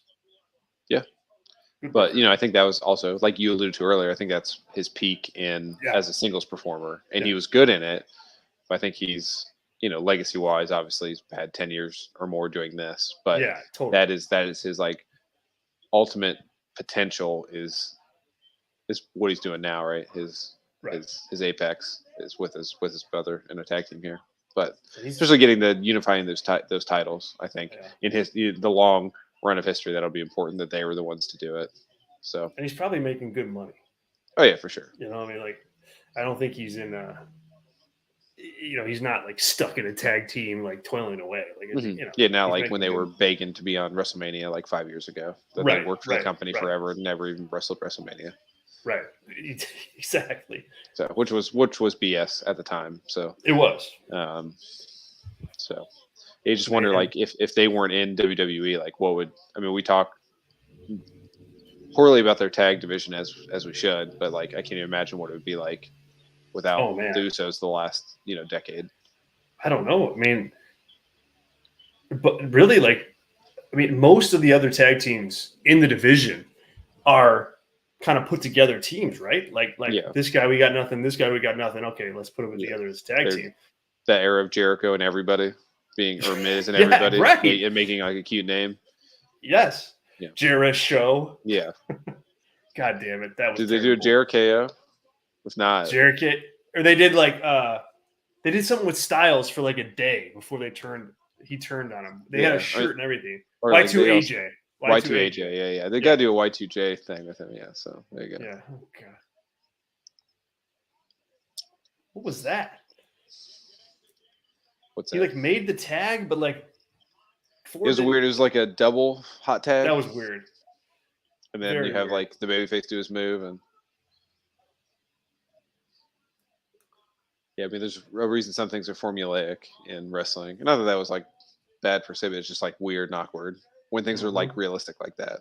Because obviously, in a tag match, you would assume most of the tags are going to happen at the same time because both guys are free, right? So, that's a good bump right there. Yes, very crisp, I would say. So that's a nice change of pace from the first couple matches. From the Death Valley driver that almost killed Theory to all the shots he spot on the ladder. I guess the Bianca Carmella didn't have any botches that I noticed that were tremendous. No botches, but also just, nothing super intense. It was on half speed for sure, but. Yes, it was. Yeah, Finn and Damian. Yeah, they could be. They haven't been on TV much. I mean, they're going to wrestle on Monday night. I know that, but they're in the Mysterio match though, so it's kind of like it's not a great sign for you if you're kind of wrestling the Mysterios. I don't know.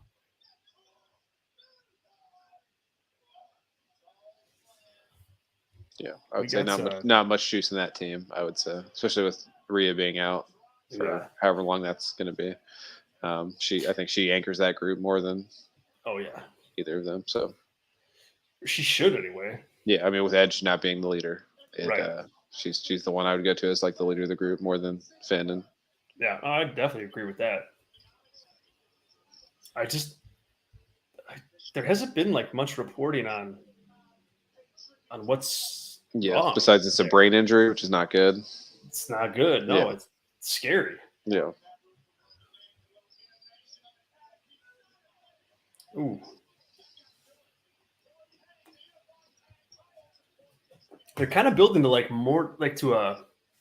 They built to the one hot tag to forward, and now they're going again. It's a ambitious. Well, that was the commercial break tag or thing. Now we're going to see the back from the commercial break. The actual one. Yeah. Yeah.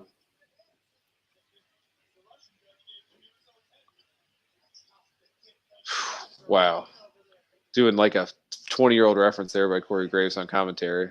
That the Russians gotta stop with that kind of like, nobody know. We know, but I mean that was from like 2002 Salt Lake City, I think. Yes, like literally 20 years ago.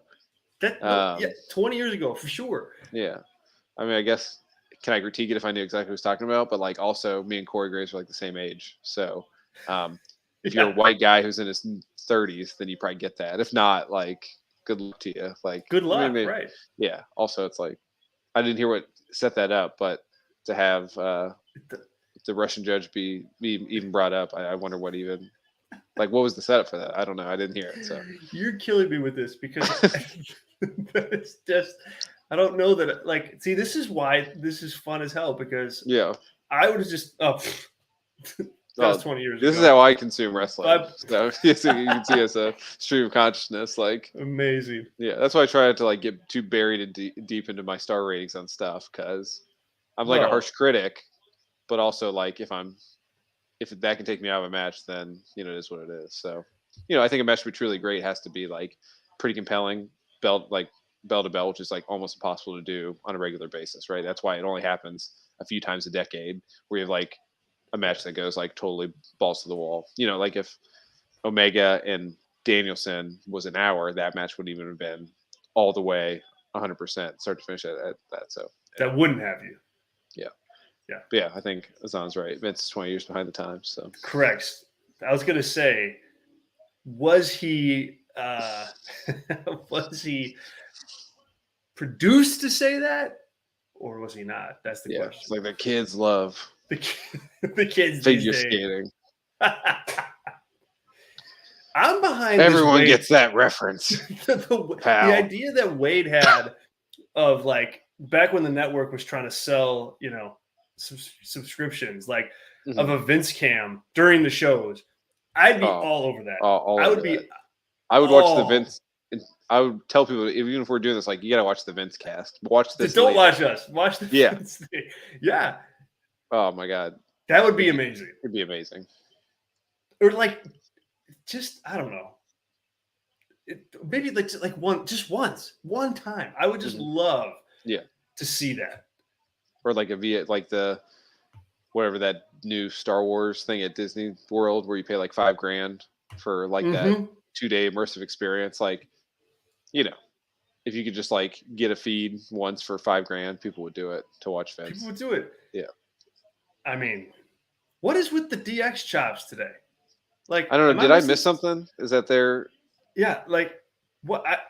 That's now like at least 5 times that he's done that. Chicago. Where are they at? This is in Vegas. Vegas. Yeah. Vegas loves. They love DX? The crotch chops. I guess. Who doesn't? Everyone loves the crotch. Everyone chop. Loves the crotch.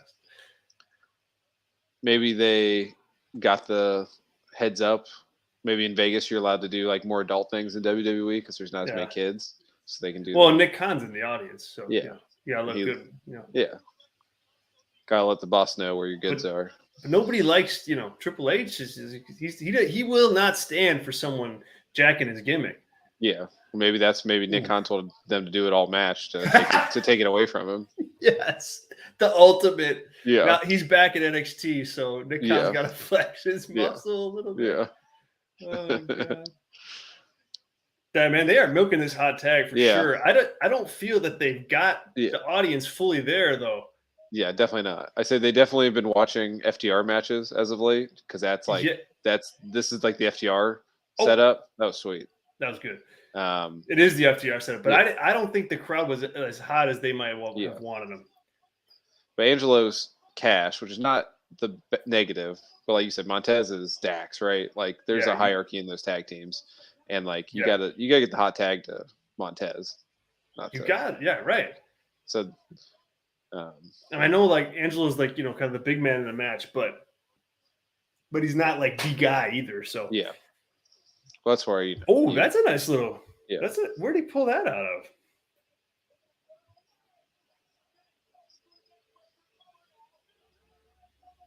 See, little stuff like that, I just geek out for. Like McAfee yelling "new champs." No, no. I know. I just that's the opposite. I geek down or geek in, whatever the opposite is. It's clearly not new champs. Yeah. Anyway, go ahead. Yeah, do make your point. Was it Jimmy who took that? Who was that took that bump? Whichever one of them. Like I love like the little nuance of like bumping, and then he sits up, and then he like offers the arm. Yeah. So great, he's like, man. I need a tag. Tag me. Yeah. Like but it's like, if you were in a real ridiculous fight where there were tag ins and tag outs, that's what you might be doing. Yeah. And I love that. I mean, also, I would pay. Yes, Steven, it was good stuff. I would definitely pay if there was like that was sweet. I think that's what he's talking about. Yeah. That's good. So now good near fall that they got. So good near fall.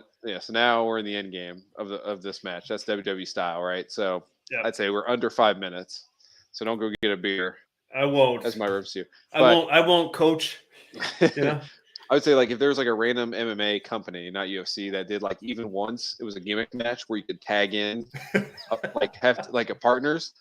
I mean, as long as there's a ref who would stop the fight and not get out of hand, like I would be there so fast. It would probably be an absolute dumpster fire. It'd be like literally someone we get knocked out, not even tagged in. But it's like that. Yeah. It's like that.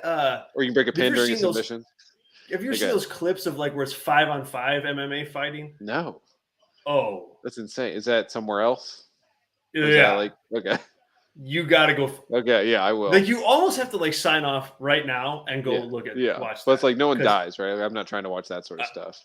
I don't know. I don't. Who's to say? Yeah. Who's to say? Oh, another suck it. Another crotch chop. Man, 2 near falls. Oh.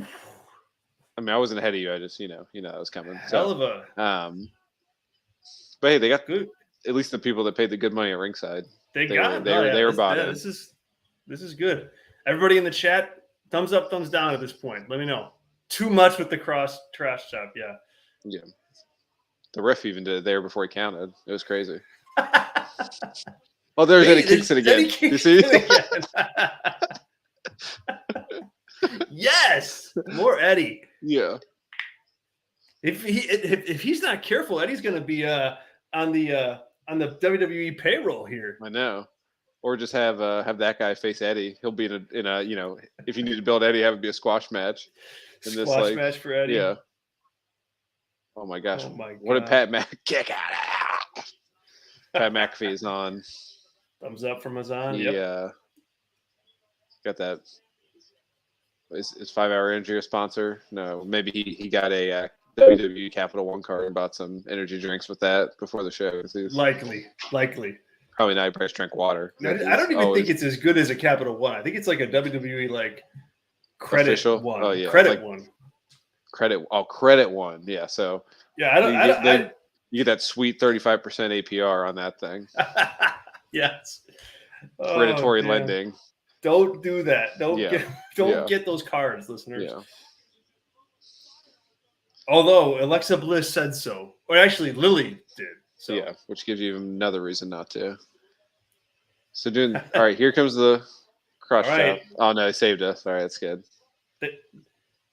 So here's the thing, right? We got 2 near falls with the Usos, right? Do the Street Profits earn a near fall here? Yes. All right, cool. So they get 1, and then the next one is probably the pin. It'll be on Angelo. Yeah, Ford's not taking this pin. No, that's good because this match was so good they deserved a near fall at the end there. Yeah, not 2, but it's been a really good match. Yeah, oh yeah, for sure. But that's the stuff that's probably more your zone. But watching this, I enjoy that like the tier system is the Usos each member gets a near fall, but both members of Street Profits does not get a near fall at the end, and that's just like the hierarchy of the team, and they obviously as characters and all that stuff can build and grow, but in ring as fireworks are going off. I don't know if you can hear those, but in ring they'll build in that way too, which I like is a nice touch because I do think that'll happen too. So. I do too. Whoever's booking or whoever's agenting this match did a good job. Well, I think it's smart, and because someone has to do the job, right? Someone has to. So it's but if you build it that way, it makes sense. AW, thank you for joining us. Thumbs up from you. You're right with us, man. Appreciate you being here. Thank you. Always a great spot. Damn, great spot, and hell of a spot for that part of the match too, because you don't necessarily see it coming. Oh, he's more crotch chops. Come on. Oh, here it comes. Tyler. Oh no, he just tagged in Montez again, didn't he? Uh-oh. They're not gonna get 3. Oh, they might. Oh. All right, so you got me. All right, it's good. Oh, that's well booked. Tyler, your formula jacked. That's good. Wow. If you know what's going to happen, is hooked. If you know what's going to happen, it's not going to be a great match. So they're like, "Hey, you got Ronda coming up next, so we better give these people a good match." Can you make it a little bit extra? Yeah. Dude, Montez Ford, man, god damn. Yeah, that was incredible. Yeah, I mean, Zach, you're probably right. But it's a hell of a damn match, man. I mean, I if this is on Monday Night Raw tomorrow, I'll be happy. They got Raw on Sunday now. Or I know. I'm just messing, but with both. Damn, man. Yeah, you're right. I mean, it'll feel like a Sunday on Monday anyway because it's a holiday. So fair point. Do we get? Is there a scheduled barbecue that we'll get a food fight in? on Raw? It's been. I feel like it's been a minute since we've had one of those. It's dude. There's a 4th of July barbecue just waiting to get torn up by Elias and. Oh yeah, Ezekiel. or they're both there. It's pre-taped. What Elrod? Did he show up? Elrod. So here we go. Now I think you're like 5 minutes. Now you're like 3. Yeah, I mean, I was way off on that, but this has been like a really good match. Yeah, no, this is legit. I know who just said it was 4 stars. Someone just said 4 stars in the chat. Yeah, I'm higher than that at this point, I think. Well, so you gotta get a finish. You never know. Yeah, we gotta get a finish, right? Yeah, 1,000%. I mean, you just gotta see what the finish is, I should say. I mean, obviously we'll get a finish, but yeah. Well, I thought the oh boy, there it is. There it is. Taking their time. Yep. Gotta be. Yep. I enjoyed McAfee saying 1 and done as the pin happened, and it was like the 4th near fall of the match. Well, yeah, 1 and done. I did think so. Yeah. So Angela got thrown over, and that was like the Brock Lesnar break that part of the barrier. You know, I was like, are they going to infringe on that gimmick where he charged, or Lashley usually charges through against Brock? Yes. Yeah. Lashley. Yeah. I was like, you can't steal his gimmick and charge through and break the barrier. So I'm glad that didn't happen. That was a hell of a match. Yeah, it was really good. Really good match. Yeah. Really good match. I mean, it's going to be match of the night. I can say that pretty convincingly. I think so too. I think so too. Unless someone does something stupid on the Money in the Bank match, like dangerously, So, or unless Cody does show up. Yeah. If he was lying all along, he was the Money in the Bank. Yes. People agree with us, Steven. Really, really good. Even Zach. The match was great, but it's hard to really care. Yeah, I mean, that's the thing, Tyler, with this is Zach has a point there because it's I'll say this. The tag team titles recently have mattered more than they have in a long, long time because you've got the Usos holding them. You've got them unified. They've been in big spots and they've been on big stars. So that recently, I think it's been also better. His shoulder's not down. Are they talking about that? Oh, there you go. Okay, yeah, you got set up. Yeah, they're talking about. I guess that. Monday night we'll see. Zach, you're gonna get your wish, man. You're gonna get your wish. Rematch. But see, the thing is, though, in the rematch, do you put them over? Are you gonna actually I feel like you can't do a rematch and not have them go over. Yeah, or you have Angelo get pinned. Yeah. Instead of Montez, and then let's see here. Does he actually Yeah, I mean it's pretty blatant. Obviously, it's blatant. Obvious. Yeah. So it's a good spot. I mean, good pro move. I mean, you see at the end there too. He really cinched it in to make sure that he didn't miss that spot for the camera. So no, that's classic. Pro work. Yeah, I would say not a botch, Azan. That's yeah, that was on purpose. That's what's supposed to happen. Yeah, for sure.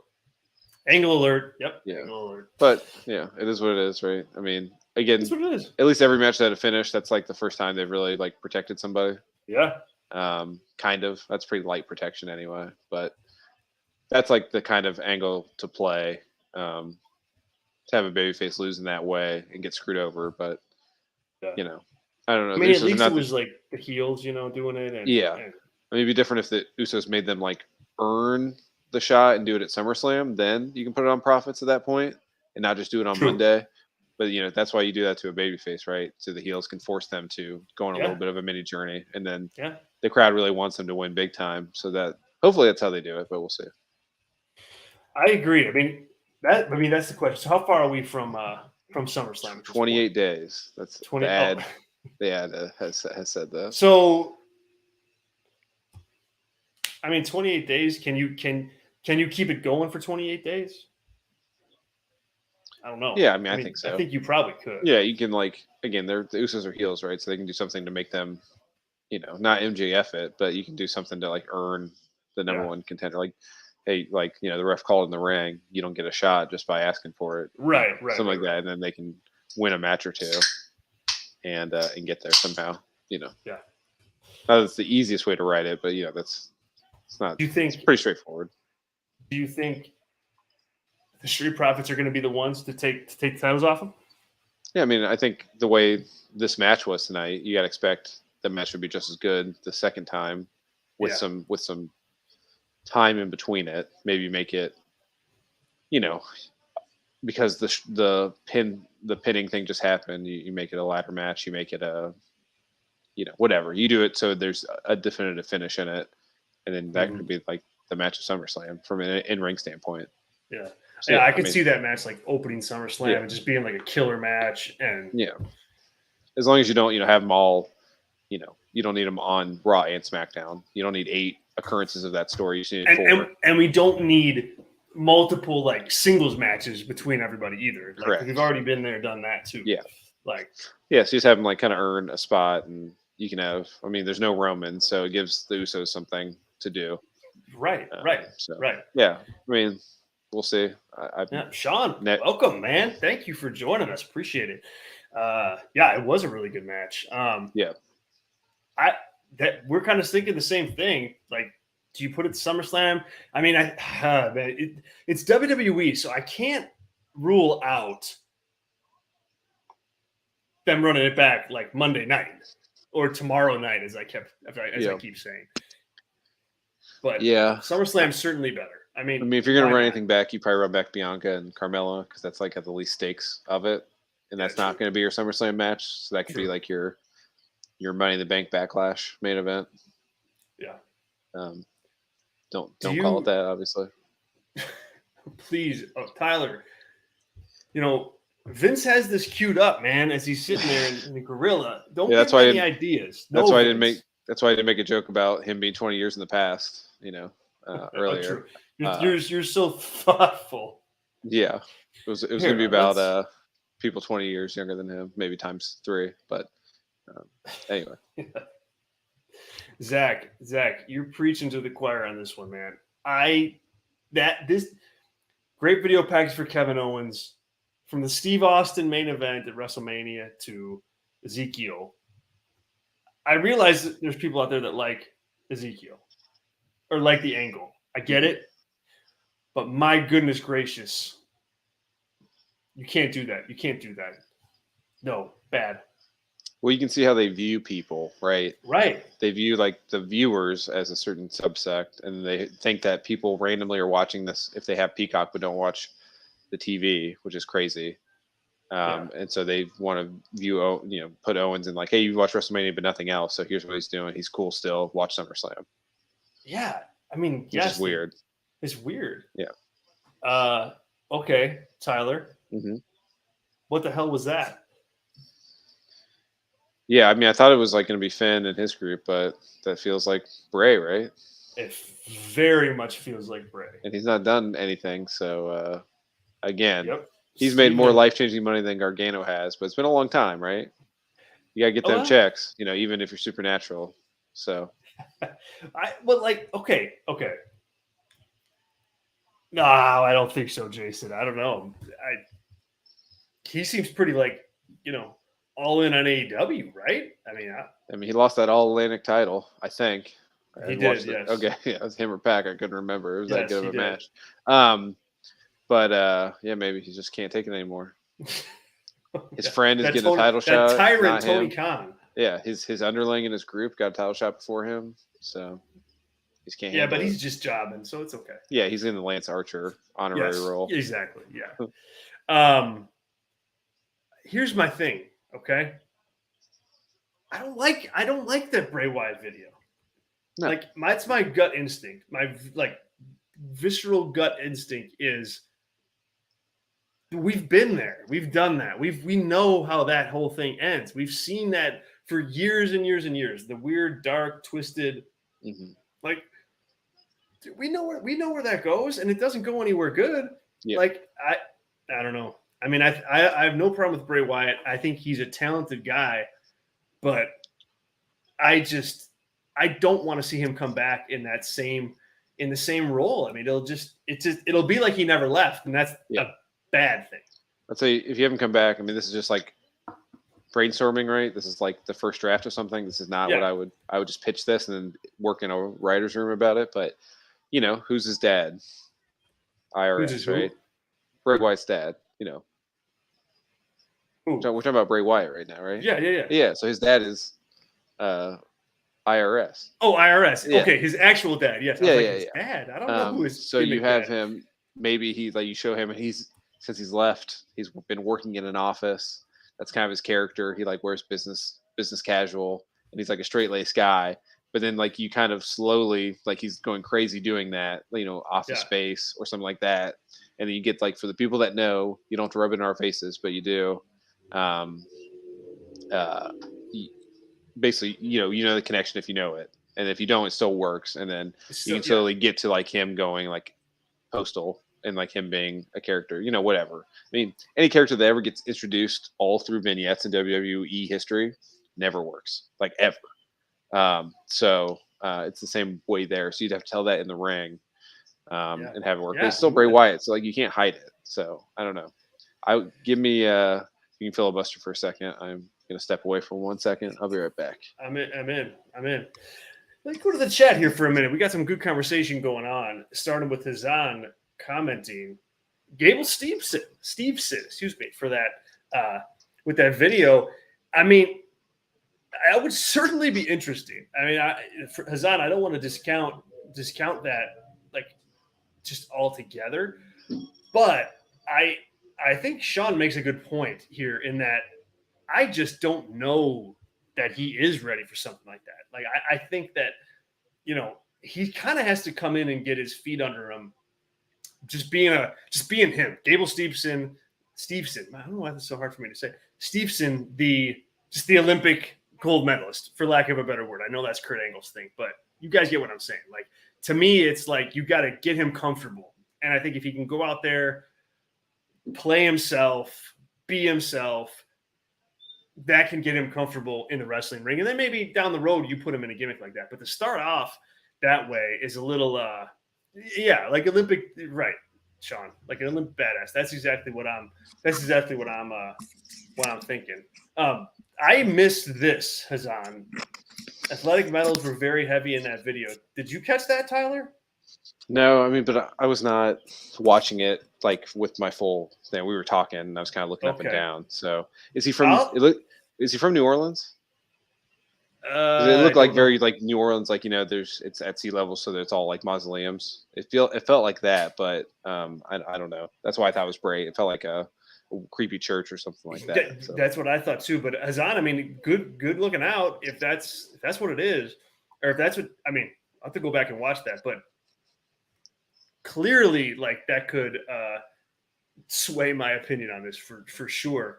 I want to just go back to one comment here. Yes, this one. While Ronda makes her entrance, let's hit this real quick, Tyler. Mm-hmm. Ronda at SummerSlam. Okay, she's got a decent decent reaction for who WWE found in the audience. Yeah, so, fine. She high-five Nick Khan? High-five Nick Khan.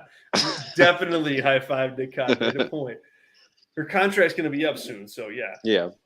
But I honestly think it's tough to judge Ronda in this environment right here, because I think this is like where she thrives best. Pay-per-view match, put her in a ring, and have her wrestle. Like I think that's where she is best. So I think she'll come back and be a stronger talent in this environment. But it's just that TV stuff that throws her off completely. But as far as the SummerSlam opponent, while they do entrances here, I say Bayley. I think it's going to be Bayley. Yeah, that's what I was going to say too. She's like, the reports are she's like ready whenever, right? Yeah. Yeah. She's ready. She's returned, or she's training for, a return right now. Yeah. Actually. So, Tyler getting the love from Sean. Ronda could face Rhea. Yeah. Liv. Yeah. If she's, recovered. If Rhea's recovered. Yeah. Yeah. Good point, Sean. Has Ronda been wearing a pride top? A pride what? That looks like a pride, like her logo with like the pride stuff, and pride. Oh, font. Maybe, yeah. Has she been wearing that? She has not. Okay. She doesn't strike me as a pride ally, but I could be mistaken there. So that's kind of surprising to me. With like her vaccine takes and stuff. Was she an anti-vaxxer? I believe so. Allegedly. Okay. Again, everything's alleged here. Allegedly, yeah. Yeah, good point, Sean. You could be playing with fire with that one for sure. If Ronda has to stay babyface, like, you could be in some trouble for sure. Yeah. But that could also be like a good way, like the Becky thing, right? Come back and then like be a total heel. I don't know. I guess how could you be a heel? I guess if you get like beat in a second, but then you're probably get over as a babyface even more so. So I think people are going to be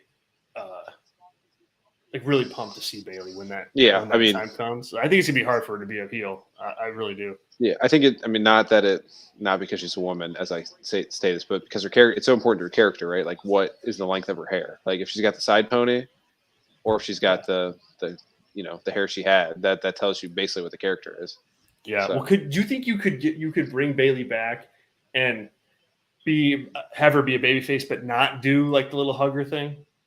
Yeah, I mean, I think that's the correct way to go. Okay. Because then, if not, then you're pretty one note as an act, and that's going to be a nice pop in Nashville. But what do you have beyond that, right? You can use aspects of that, but you don't want to base your whole character on the same thing for your entire career. You don't, no. Right. That thing to me is like you've been there, you've done that. Yeah, that's when you come back. In 15 years, when you're coming back for the Saudi show to make $8 million, you do that gimmick there. Yes, you do. You're right. Oh, Tyler, I'm just telling you. So. You're killing me, man. All right. Yeah, Sean, you're right about that. They're trying to bring that thing back. I don't know that it took for this to build to this. Do you think it did, Tyler? Like making it like a hooking point of the match? No, I mean, to be fair, you could do anything, and I would just like not believe for a second that Natalya's going to win this match. Like you could, I mean, do literally, I can't think of one thing. Like you could, I don't know. You could say that if she gets Ronda on the mat once, she wins, and I would be like, oh, they're going to book this so Ronda never falls on the mat. Well, yeah, you're right. I mean, you're honestly. So just like from the meta standpoint, there's just like no way. I mean, I think like Carmella had a better chance of beating Bianca by a wide margin than after Liv won, you had to give her a chance to win. So yeah. But like this stuff was always going to be. I mean, this is like compared to the opening match, like they're crisp together and stuff like this because they train together. Yeah. So that's like the one thing. It's just like well, that's what I mean. Like this can work, but you just can't do this every single week or everything. You got to build to this, and I think that's where Ronda really falls off a cliff. Like it's with that build. Yeah. See, Natalya's got blonde hair, so it's always confusing. I don't know if you ever watched Total Divas. Is that what it was called? Still when she was on it, when she did a heel turn, like not this time, but the last time she was a heel, she like dyed her hair black because she wanted people to make sure she knew that she was a heel. That? So who did that? Natalya. That was like back in the last time she was heel before this. Oh, okay. But like that's like committed to the character. It's just funny. She just thought like people needed that. I was like it's like very 80s, and I kind of respected that about her. That she thought she needed to like change her hair color to know that she was a heel. So I was like, I don't think. I don't remember her doing. I thought you were talking about the build to this match. Oh no, that was like probably like 2016, 2017, somewhere. Oh, it's like the last time she had a big heel run, and then she's been a face for a good while, especially when Ronda came back. So yeah, Azan, I'm lukewarm on the build to this. Like if you listen to the Fireside Chat, and I just like Tyler. I think Tyler, you hit the nail on the head, man. Like just there's not a lot you could do, almost nothing. Yeah. To create a story where you think Natty's actually going to win this thing. And so it's like, okay, some of it was fine and other parts of it were eye-roll inducing, but generally speaking, I don't think the build worked because there's just no intrigue here at all. Like, and I think even like the laid backness of this conversation is like the match is happening, but there's nothing's in doubt here. Like nothing even feels on the line. I mean, when the biggest issue between the two of them shown in the video package was Natalya coming out to Ronda's music and it being her pushing a stroller, like that tells you all you need to know on the intensity of this match. That's it. Yep. Hey, should I go get a beer now? Like, what do you think? Hey, you're good. Don't worry. Yeah, you're on this is commercial break. You got the heel doing hold down the fort for me, man. Yeah, and then whenever Ronda makes her comeback is when you know that it's been back for a minute or two. So, yeah, Sean, I agree completely. I mean, they placed it in the right spot. So, especially after that tag team match, I mean, they really brought it. As we said earlier on the stream, like all 4 of those guys knew the match that was coming up next, so they did what they could to put on a good show there. So.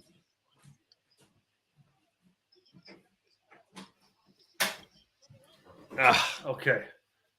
Oh yeah, that's another thing too. It could be Edge, but I think he's going face, right? That package. Could be. Yep. But I think they switch that so he could go face to like kind of replace Cody in some big shows like in SummerSlam or he wanted to just abandon ship on that whole act. Yeah. Either one. But yes. He wanted to. What do you think about this show, man, being booked to like almost coincide with the biggest UFC card of the year, typically, calendar wise? Are you a UFC fan? Yeah. I mean, I probably watch like there's 12 a year or 13 depending on the schedule. Yeah. So I kind of ebb and flow. Mm-hmm. But I would always watch a wrestling show against a UFC show. It's kind of my level of passion there. But what's the card tonight? I guess I kind of get it really into it, and then I kind of back out. I'll watch like a random fight night. I'll watch every match, and then I won't watch it again for like 3 months. Yeah. Well, tonight it's like a decent looking card. I got it on third screen over here, and it's Adesanya's defending against Jared Cannonier, and then you got the trilogy fight, Volkanovski and Holloway. So so it's like the real UFC fan like epic thing, not like this isn't a Conor. No. Yeah, a Conor fight or like who's the one guy O'Malley who like sucks, but he's always gets the first. He's fighting on the card. Oh, is he? Okay. I mean, I like him, but they always give him scrubs so he can crush him. Yeah. And like look goofy and bloody some random guy. So. Yeah. But oh my god. So what do go ahead. Well, yeah, I just don't like. Even if you like, why is this not? I know it's a holiday weekend, right? So like, why not do this on a Sunday originally? Like, you probably could have maybe not sold out the stadium show, but like, why go head to head? That's what I never understood. I just never got it. Yeah. Yeah. But like, I don't know if they're trying to like flex their muscle or what, but it doesn't make much sense to me. Yeah. Or like just always book it in the arena when there's UFC the same night too. Like, no matter what it is, like, I mean, there's a lot of stuff going on every night in Las Vegas, but true. That's the Venn diagram is pretty well, not pretty good, but I mean, they do Ric Flair Woo chants during UFC shows. Totally. Like, well, especially at a Vegas show too. I mean, like it's International Fight Week, so like they had it's a big week for them. Sean, you're coming up to Chicago? Fantastic, man. Are you going to get so is deep dish pizza and Portillo's like in your future, or do you need recommendations, or do you know where you're going already? And I don't know if I don't know, but who's like, is Mickey a baseball player or is it a band? I'm not sure who that is. I feel like I'm like so out of touch. Are the Tigers playing the White Sox? Oh, maybe. Yes. Is that what that? I assume Miguel Cabrera, but it could be a band Miguel Cabrera. That could likely. Sean confirmed that, but makes sense. Is she going to tap out Natty with the sharpshooter? Oh my gosh. All right. Yep. Sean. Dude, nice.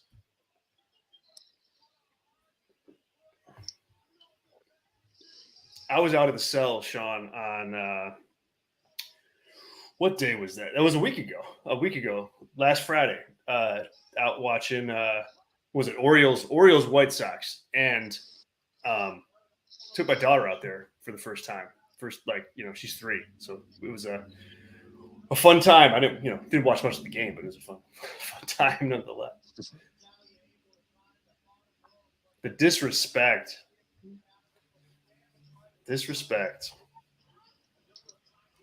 Shawn Michaels pose. Did you catch that? When she did the sharpshooter, she was doing I missed that. That's a good touch. I mean, it's kind of all over the place. The chops earlier, like what's going on tonight? Is there like some mandate to do 90s things? She's pointing at Nick Khan. Nick Khan, this is for you. Is she gonna be? Is Sheamus gonna win the Money in the Bank and drink some beers in the middle of the ring afterwards? We're just gonna do all the 90s bits. Don't do that. Get some. I hope get some Scotch bottles and just pound it, or Irish whiskey. That'd be Drew if he won. Would be drinking Scotch. I want you to react to this comment, Tyler. Because this is where I'm at. She just doesn't get it. Go ahead.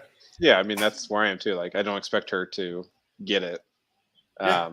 That's literally like, I mean, that's more the fighter mentality, right? Because like, if you're dominating somebody, if like in a real fight, if you could do that, then you're like the ultimate badass, and people love that. But like, this is fake, and you're a character doing stuff, and it just doesn't read as face. And either people are too scared to give her direction, or she doesn't take direction, right? So yeah, that's it. I mean,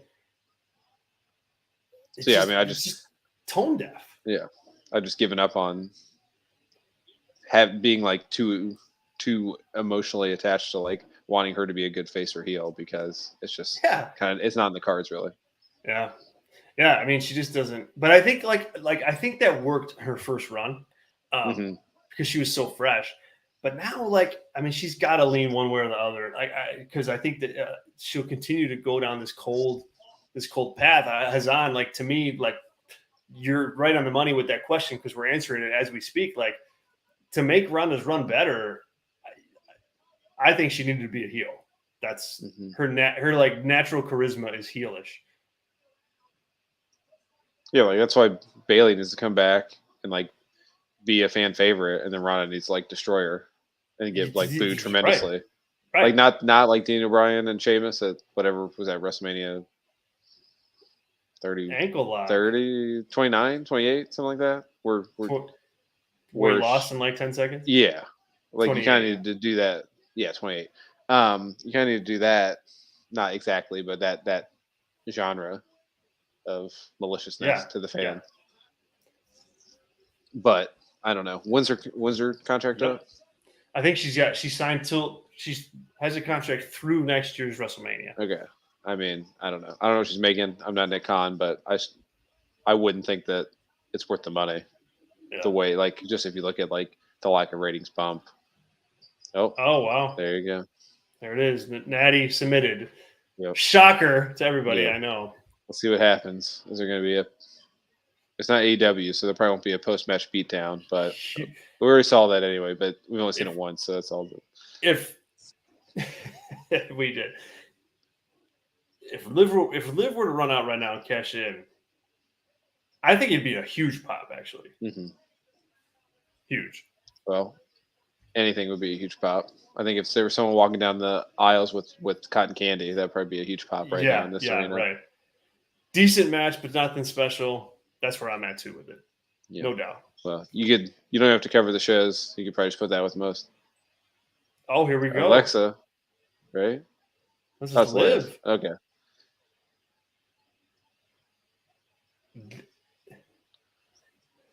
Oh boy. Is she gonna Does the bell has to ring? The bell has to ring, right? For it to count as a cash in? Bell has to ring. Whoa. All right. Oh, she did cash in. Oh, or we do this as a heel move. You have her just destroy the Money in the Bank winner. Oh no. I mean, that would do it.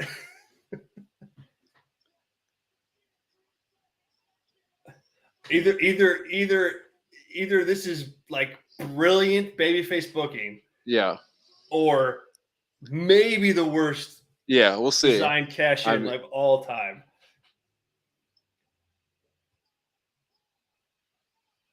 Oh shit! Oh, she got it. Yeah. Wow. This has been a crowd pleaser of a show. Wow. Yeah, it sure has. Yeah. That's good. I mean, they knew. If me and you know, like they work there, they know what's up. Yeah. Yeah. Right. Like we're not. Yes. Yeah. I think Vince knows he needs now like. Ron is gonna really do the favors. Yeah. I think Vince knows he needs people to like him again. So he's booking well. He needs public support to get through this. You're cracking me up. I'm not kidding either. So on point. Yes. Come on, turn heel. Turn heel. Put the icing on the cake. Oh God. Why would you? I mean, you can't be hugging somebody after. Yeah, they do right. that to She you. just cashed in on you in the worst way possible. It's not up yet. She can still give her that Judas effect. Hit her from behind.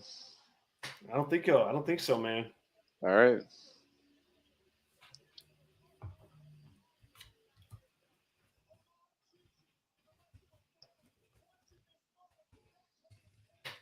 Wow. Well, I guess you set it up now. Is it her and Ronda at SummerSlam? Her and Ronda. I mean, like her and Charlotte. Like Yeah. Charlotte's probably not going to miss. Probably not going to miss SummerSlam. Yeah, so probably or not. like I don't know, triple threat. Like I don't know. Yeah. But wow, I mean, but that's this is a big like I think you can say what you want or what deserves to be said about Liv Morgan. Who knows if she's there yet? You don't know. But I think she was in a position where it's like you got to either go or don't, right? Yeah. Like you got to try it out or don't. Yeah. And this is them trying it out. Like you just got to go ahead and kind of like put your foot on the gas and go and see what happens, because I don't know that she could have been elevated any higher without this. You know what I mean? Yeah. Like does that make sense? Like I don't. Yeah.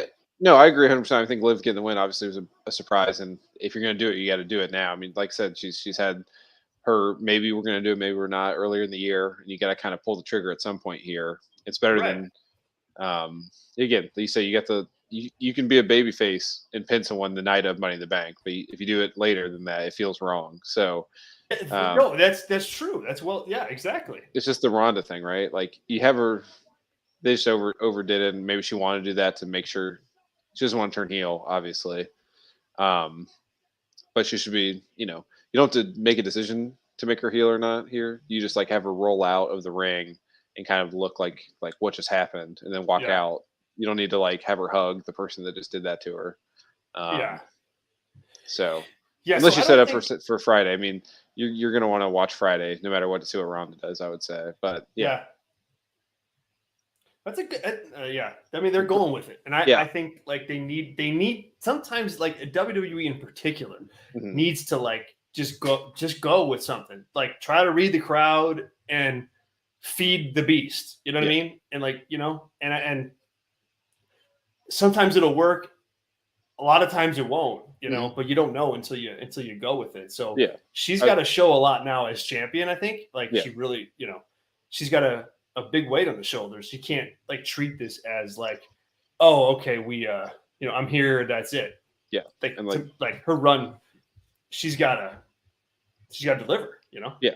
I mean, and whatever, if it's not Ronda right away at SummerSlam, like you got to have it. Yeah. Have her look legitimate in it.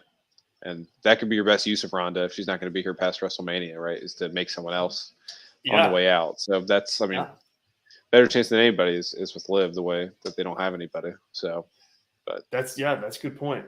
And so what do you think about this, Zach? Here, Zach, I feel like you're happy about this title change, but like almost don't believe it.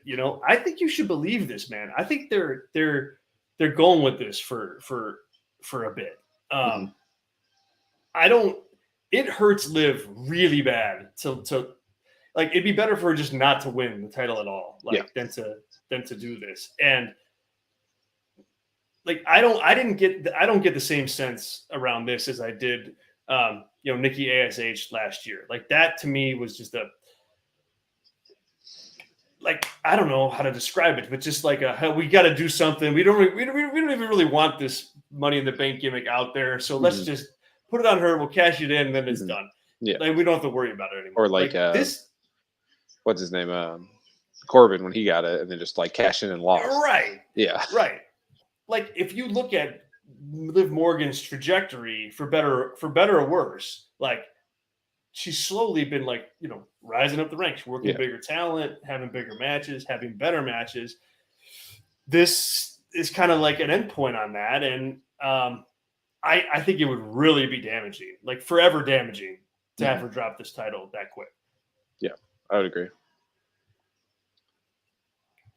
Are you getting all these commercials? No, I'm getting a Drew promo. You might have right. Yeah, this is like if you don't have premium Peacock, you watch regular ads here. They're so long. That's why all these are here. That's why they need to just like That's like when me and you did I don't know, maybe it was you covered Wrestling Night in America once, and it was like post pay-per-view, and we talked about it, or we just did the round table. Yeah, that's right. Yep. That was like I had gotten for some reason I had like the lower tier one, and I was like all these ads, and I asked you what you were watching in place of those ads, and it was these promos that are worthless. And they're also so long. Yeah, because they got they're so damn long. Yeah, I was like, they need to. What I would do is you cut off like ring entrances for people that aren't paying the full price, and that's the payment you get. Like you just get it pops right into the ring. And if you want the ring entrances, pony it up. Yeah. I'm going on. I want to touch on some of our polls here. See what you think while we're working towards the main event. So. I'm going to say A on the tag team match is what the consensus would be there, if that's what you asked. Oh, you know what? I didn't even put that one out there. Shame on me. I will. But let's take a look here. Okay. Bianca Belair against Carmella. Where are you? Where do you think the field is at? And we'll get to the chat here in a minute, guys, for sure. There's tons of stuff to I would say to dig into. I'd say Chris Angel's in the crowd. Wow. I would say a C and a C. I would give it a C and then probably one a C vote. All right, you're with the field. You're with the field on this. C is the overwhelming. Well, not overwhelming. C gets 40% of the vote. B gets 34% of the vote. A smidge for A, and then like a decent actually chunk for D or F. So you're right. You're right there. Bobby Lashley in theory. This will be interesting. What do you think? Again, with that leading, I would probably give it a C. I like the finish of it, so I'm like a C plus, but I bet it's a B. It's the crowd reaction. Got it. Yep, B, 48%. Almost half the people that voted, 154 votes only. So 48%, 49% essentially. B, 25% A, and then 20% for a C. So you're kind of in the minority on that one. How does that feel? That's fine. I would say most of all the matches I watch, I would give C's more often than not. It's passing grade. So stingy with your rankings. Yeah, I mean, it is what it is. I think for things to be truly special, they gotta be truly special. Hey, they're your rankings. What are you? Know, they are what they are. I think I'm probably more open with them than you are. Like as far as All right, let's hit some of these. Comments over here, man. I'm scrolling here. Okay, we did that. Yeah, Sean. Like that, we were talking about this. Like, what she's got to deliver. I mean, I think she's got to lock down her promo, continue playing kind of like the lovable baby face. Daniel Bryan-esque as far as how the matches are constructed, put sympathy on her. I think that's how she succeeds. I think if you try to change the character at this point, and make her something she's not, that's when this thing will go astray. Yeah. No, I mean, I would agree. I don't know if she will get that opportunity. I mean, she's not in AEW, thankfully, because then she'd be off TV for 3 weeks. For 3 weeks, yes. But I mean, we'll see. I think, unfortunately, my guess is that the story will be told around her, and if you can tell that plucky underdog story, right? If you don't think she's that's more Daniel Bryan. Now I gotta switch in my brain there.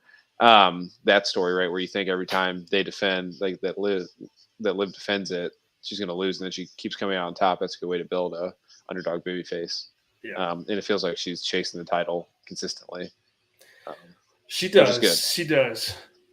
Hey, good night, Steven. Have a good night, man. Thanks for joining us today, for sure.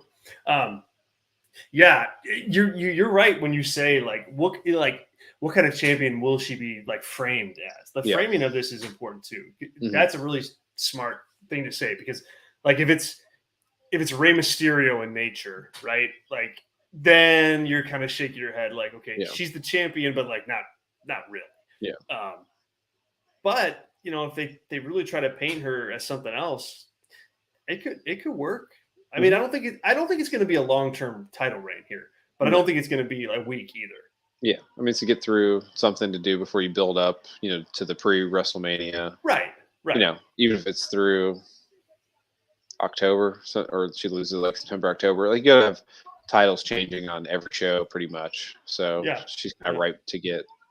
Yeah, and then we'll see. I mean, it could be a great run. So obviously the fans are behind her more than most champions. So it'd be like if I think Riddle's more over than she is, but it'd be similar. Like if Riddle won against Roman on SmackDown a couple weeks ago, I think the crowd reaction would be more so. But then you'd be asking the same questions as he comes out here. That's a good point. That's a really good point. I think, this will be fun to watch. Fun to watch that play out. Yeah, I mean, Zach, you're right about that.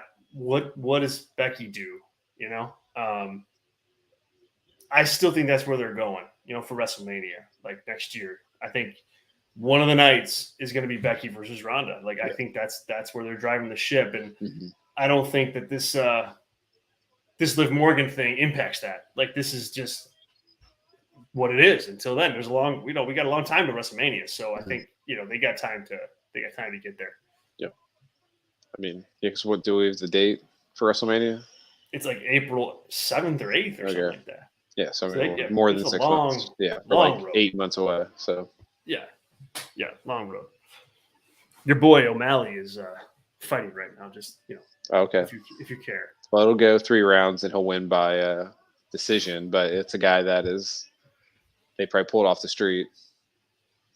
This is actually a decent challenge for him. He's 13. Okay. They got him fighting number 9 in the division. So. Oh, okay. Well, he'll probably lose on paper anyway. Yeah, we'll see. I mean, I hope. I enjoy his fights, so hopefully, he can win. Because then he's doing pretty well right now. Okay. What do you think about Liv Morgan against Charlotte? Yeah, I mean, when Charlotte comes back, she's going to be a heel, right? She's not going to get cheered because she's been gone. She hasn't been gone long enough for people to be excited about her. So yeah, I mean, it's fine. I mean, Charlotte's bulletproof, right? So she can lose in a match like that and put someone over. And she's a legit heel too. Yeah, but Charlotte winning that match at a SummerSlam would be pretty deflating. I wouldn't want to be the match after that. So, which is not great for your most talent, most accomplished woman in the history of the company. Yeah. Like if Stone Cold was wrestling in 2008, would we feel the same way there? I don't know. Maybe. Well, it depends. Yeah. I think the thing with Charlotte is I think that there's, maybe you disagree with this, but I don't she's really good in the ring. I just think she's so stale from a character personality perspective. Yeah. Whereas Austin had a little bit of that, but even in 2008, he's more popular than anybody else ever. I mean, I just like the correlate. I don't think if he could have been wrestling into that time, if he was, if Cena was trying to take his spot, quote unquote, in the company, I think people would still be behind Stone Cold to keep that spot, not have Super Cena. Yeah. But so that's more of an indictment on, who knows what too. Stone Cold wouldn't exist in this era if he started in 2012 or whatever on the main roster. So I mean, it's so funny that you bring that up because when I was watching SmackDown earlier today to kind of get caught up on wrestling. Omas making his entrance here, and I was. Did you see SmackDown? I did not. Okay, I have to watch Rampage still too. I haven't watched that yet. Okay, so you're a little bit behind back than I am, but they started the show with all the guys standing on on the ladders. You know what I mean? Yeah. They each have the ladders, standing on the freaking ladder. Yeah. And it's could you imagine? First of all, it would never happen. So we're talking about something that would never happen. But Steve Austin going, okay, yeah, I'll climb up the ladder and no problem. That sounds like a good way to book me. That would never happen. Never, never, never. Yeah. Brutal. Yeah. I see we got Mr. TBD here. Yes. Yep. Mr. TBT. Who did you? Oh, you thought it could be Cody? I thought, maybe they. You're just trying to get the algorithm to get people to click on us by saying Cody so many times on that show. Well, oh my God. Yeah, after Fireside Chat, I look like a big Cody Mark, and But one of us has to be. So. I don't think he's not gonna be on the show. Yeah, probably not. That's probably a good way to put it, Sean. SmackDown sucked. It was not a good show. Not a good go home show at all. Man, Sammy took out 2 water bottles on his way out with his hair. Yes. Wow. It's like Rollins like, oh, there's wrong with my water bottles. I doused my hair as I go out there. Sami Zayn is just a gem to the wrestling business. Oh, yeah. Just a gem. I don't know about that, Jason. That'd be awesome. It'd be great. Yeah. I mean, that's like Liv long-term booking. Like, Liv did they tease yes. Liv and had her in really interesting and fun stuff. Yep. I mean, him and Owens, right? I mean, I think him and Owens both had the 2 most memorable matches of WrestleMania 38. Yeah. So, I actually think that's pretty on point. I think you'll definitely have some arguments on the Zayn match. But I said memorable. I didn't say good. I mean, it's good for me personally, but like, you think people aren't going to be able to tell you like Johnny Knoxville wrestled Sami Zayn at WrestleMania 38 like 15 years from now? No, people would. If you have to pick like WrestleMania 32 right now, name 2 matches from WrestleMania 32. Well, I could definitely do it. I was. Well, you were there, right? Okay. Yes, well, pretend you weren't there. But I don't. That's like a really bad show, right? It was, yes.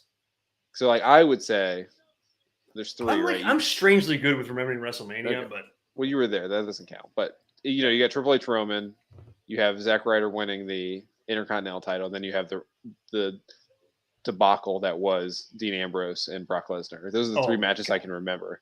We got the women's triple threat. That was like the best match of the night. Yeah, well, not hard, but fair point. But yeah, I'm just saying, like, I think 38, that when there's so much stuff going on, you're only going to remember 1 or 2 things from a show that is that bloated. It's no contest. Yeah. 38 was significantly better than 32. I mean, no doubt. I'm just saying, like, when there's, but 32's benefit is it's one night, and when it's kind of bad, you kind of remember stuff, good and bad, from a show like that. It's memorable. Like, this is not, we don't need to get into the history of WrestleMania here, but, I think 38, you have the main event and you have that. I mean, you have also easily, everyone's going to remember both main events of both nights. Yeah. But I think the Johnny Knoxville match is right up there. I didn't have a problem with that. I mean, I really didn't. Yeah. Especially in this, like, in 2022 WWE. Oh, yeah. Like, I mean, when there's a mousetrap in the match, like, you got to accept that you know what you're watching. Win. Also, I'd be down with a mousetrap in a UFC match, but that's just me. So. This was also horrible. It was AJ Styles against Chris Jericho in that match, and Styles lost. And that was welcome to the show, kid. It was. That's the only explanation. Yeah, he did this job, and then he won the night. It was like a spry 46-year-old Chris Jericho. That's right. Oh God. That was sparkly jacket before it and before you're on the list. I know. Yeah. All right, guys, here we go. Main event. I picked Seth, I think, in this. Yeah, I picked Seth. I picked Drew and I wanted Seth, and you picked Seth and wanted Drew. And I wanted Drew, yeah. So it's probably going to be like Sheamus or something. Yeah, I mean, I think for pure chaos, just have almost win. I always want to put an L in his name. So, Robert, is this much more of a challenge to name matches from the late 90s Manias?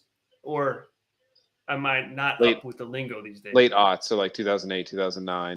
Got it. Okay. Hold on here. What's going on? Yeah, something's happened.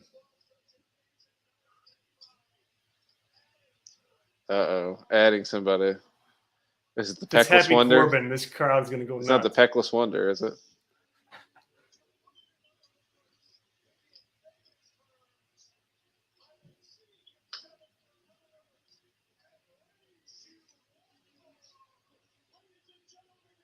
Pierce is nervous. He's shaking like a twig. He is. He doesn't know what to do.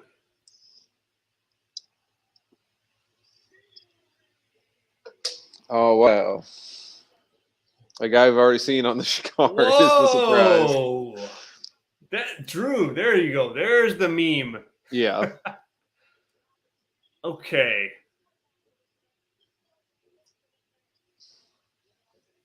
Smells like Mr. McMahon. I mean, they've been showing the Seth thing, and it feels very much like Seth losing at 31 and then coming back to win.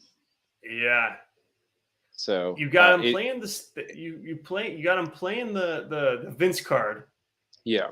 Oh, and WWE is very good at like losing, and you move up the card, as our good friend Todd Martin would describe. So I would say Theory's the odds-on favorite right now. I don't know which why is not you good put him in the match to lose. Like, you know what I mean? Yeah, I mean, he's getting some heat, but I think it's also heat that maybe the audience was expecting somebody else. Yeah, like John Cena, since he's coming back to maybe win, right, or Cody. I mean, it would be bad. I mean, Cody, like I mean, I was half joking. I'm not joking, but I was like that he would be involved maybe in a different way, not actually in the match. Yeah. Maybe Alan Angels. His contract ended 2 days ago. Huge signing for huge. What a coup! What a coup!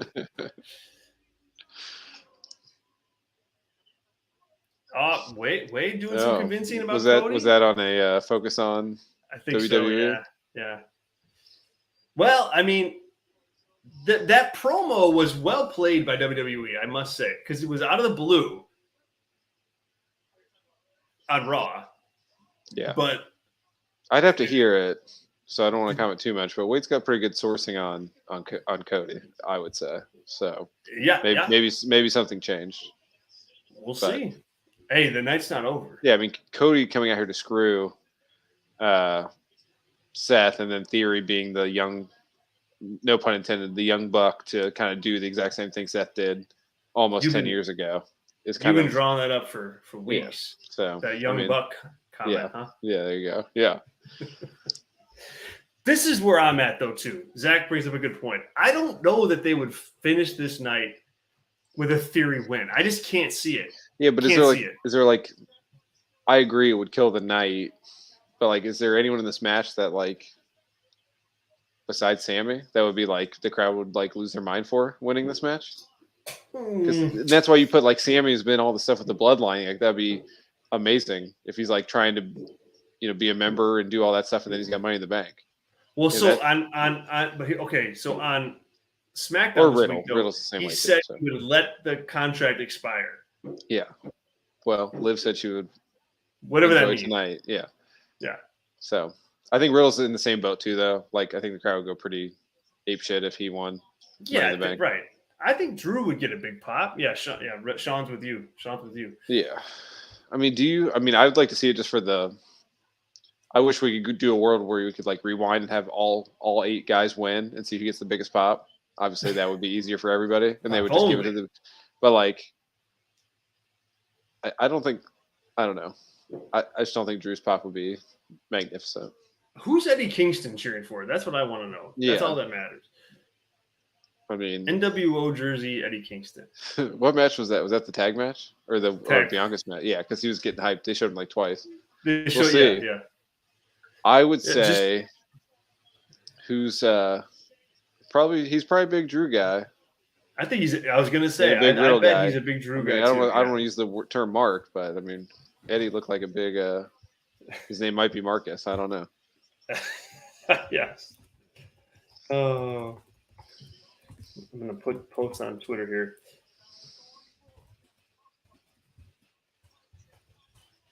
Pints and fights. Boy, oh boy. Pints and fights. Travis coming in with Sammy's going to win. It would be awesome. I'd be much more enthused about the product in general with like someone like Sammy being able to tell a story for an extended period of time using that belt. Or using that briefcase. I mean, in Sammy we trust, right? Yeah, it'd be the first time in a long time where someone like walking around for months on end with that thing would feel, you can't do it every year, but you got to do it every couple of years to make it feel relevant. Yeah. Yeah. Like Sean says right here. Yep. I mean, I would say the WWE style is not to give you something like that, but the way tonight's gone, can't really predict. Put it on the table. I say Vince needs people behind him. I am in this position right now where I'm debating in my head, like, okay, you don't put Theory in this match to just lose, right? Mm-hmm. I still can't see him closing the show that way. There's just no way. Yeah, I mean, you could do the reverse, like, who could you have him and Riddle could Riddle screw him out at the end and then they do a series that way? Okay, yeah, true. Yep. If he doesn't win, I mean, you got to set up something for that could be a SummerSlam singles match. That's true. Yeah, and you could book Raw around that and Bianca basically, and Lashley being the U.S. champion. That could be your 3 stories going into it. You're right. As I say that with obviously a lot of joy and conviction. So I'll watch. Zack, I'll read the recaps and listen to the post shows if that's the case. So instead of checking them out live, but Zach, you bring up something that I've been talking about a lot, which is babyface or not, unless like that babyface is going to be the next guy. Like, I just don't think you have this Money in the Bank winner, whoever it is, win this match, like win the title. Like, I think, like, yeah, I'm not pinning Roman until I've decided that, hey, we're going with this guy. Well, Theory's a guy that could be. Sammy's not gonna. Sammy's a guy that would lose cashing in, which makes sense too. And Riddle, I mean, he just had the match, so that's like what puts him off. But yeah, I mean, I don't know. Madcap, we haven't talked about him yet, and we shall not talk about him anymore. That's probably, probably by poor Madcap. Hey, okay. Would you have rather had Theory been the surprise entrant or, Corbin?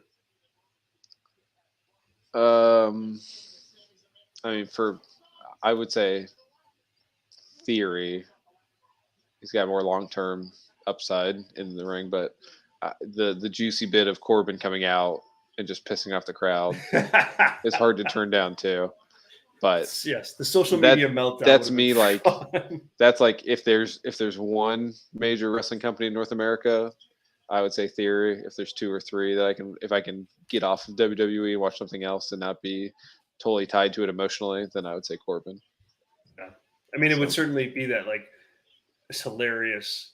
Yeah, Robert, I think, is out there to analyze the discourse of a Corbin entry. It would be fun. The way to do it would be have like Pierce announce, like, not say someone's name, but we have an 8th member, and then Corbin comes out and he's like, it's not you, man. And then he goes back out, like his head between his legs, and like Theory comes out and pats him on the back and comes out. That'd be like a good swerve. That would also work. Yep. Yeah. Yep. Oh, there's a lot of discourse on Twitter right now for those that are in the chat or just aren't on Twitter, and likely, healthier for that. But that maybe John Cena is in the cards tonight to get involved somehow. To screw Theory over? Yes. Oh, yeah, I forgot it's going to be Theory and him so I keep bringing up like other. Yeah. Well, it's not official yet. I know, but like, it seems pretty. If he's available, what other match would you do? Robert, come on. You're not recording yet, man? I mean, it would be right. I mean, like, there is some. I feel, Robert, you've got to do some kind of, awesome video work on, Corbin discourse, because it's pretty damn funny on Twitter when it gets going. We haven't talked about Omos really either. Is he just okay. That's okay. No, yeah. Go with what you're saying. Yeah. Look at. I mean, they're teaming up on him. Can you believe it? If they, I swear to God, if I were in the ring, I would knock him down and then I would put all the ladders on top of him. No way he could come out of that. Oh, there's man. No way. Nobody ever comes out of that spot. They did consult with me. I am a consultant for pro wrestlers. Wait, are you ahead of me, or did no, you call? Come on, spot? you didn't think that was going to happen as soon as they teamed up? I mean, I thought it maybe would happen, but not like seconds after you called it. Again, if this is a big if he somehow gets his strength and explodes from underneath that, and like, what do you mean? If he gets all the strength and comes out and goes because he's so strong, he gets all the ladders off him, I'd be shocked. But that's a big pop. Big pop waiting. Yeah. I do like Seth's pants tonight. I don't know what his top looked like, but I have those on right now. And, do you? Yeah. It looks like a 3-ring binder from like 1997. I like it. He didn't credit me for Trapper Keeper. Yeah. Oh my god. We're like, because these guys they all do their own attire, right? Like, I don't know what Seth makes a year. He probably makes what, like $2 or $3 million a year. Yeah, something like that. So like me, is he spending like $80K, $100K on his? He's got a new thing every week.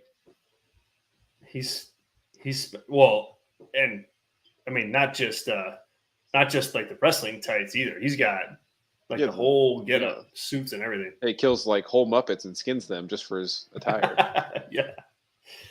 Yeah. Oh no. So catch his theory. Sorry. Hey, did McAfee join our call? Yeah. I actually don't despise McAfee as much as I used to, but he's a goofy bastard on commentary. He's one rich goofy bastard for sure. Yeah, you can get a lot of material from us. Can you? I wonder, would I be the most sympathetic Corbin person? You might be. I just understand what he is, you know? Yeah. Well, Vince McMahon loves him. So, Robert, while you're out there, I'm watching the UFC show on the third screen over here. Did O'Malley win that fight by poking the guy in the eye, or how did that finish out? I saw the poke, but then I didn't get the true finish. So hit us up if you can. I'm dying to know. Sidebar. Whoa. Very Sammy move. There's Sammy. Oh no. All right, Tyler. Who's taking the big bump in this match? Well, there's one. Oh my god. Oh man, that was horrible. Did he go through? Yeah. No, he came back and hit his head on the way. Oh, Robert, I'm sorry. Here, you gotta watch this again. Oh, I don't know, that didn't look good. Yeah, because the ladder hit him like 6 times. This is the night of not hitting any ladder flush. Mm-hmm.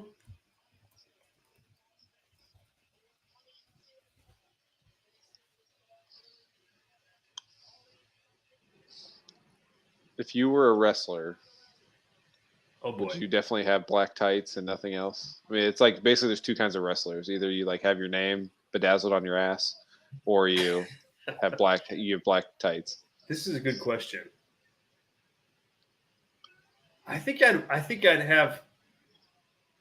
Honestly, I think I'd be more like Seth. I'd have like some kind of bright tights. Second question on that.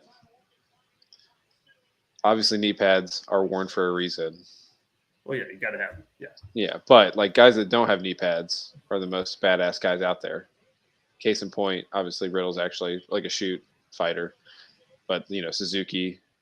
Right. He does no knee pad. Yeah. So it would suck to do like most moves without knee pads, but I wouldn't be going in there with no knee because if I was a pro wrestler, I'd not that I wouldn't be in it for the love of the game, but I'd be in it for the money. And knee pads got to prolong your career, right? Yeah. I mean, yeah, in theory. Yeah. So I'd be knee pads all the way. Maybe you come out for special matches without knee pads to signal that you're about to. Would you do the no boots thing, a la Riddle? That's pretty badass too. Probably not. It hurts to walk on it burns your feet to walk on concrete when it's slightly hot out. So imagine you couldn't work a tack match, that's for sure. You could. I mean, I'm well trained for a tack match because I've stepped on so many damn Legos. Yeah. Now that I've got kids, that my feet are numb anyway. So yeah. A lot of Robert, Madcap mods. I'm sorry. I figured you were watching. Apologies. That's only the first one. It's only the one. I'm going to be quiet from now on. You asked if you won. You just all you said was an eye poke was available. So. Well, true. Is he going to backflip? Is he going to moonsault onto the? Yep, floating bro. Onto the. He's going to catch floating bro from the tip top. Oh, Sheamus got it. Sheamus got effed.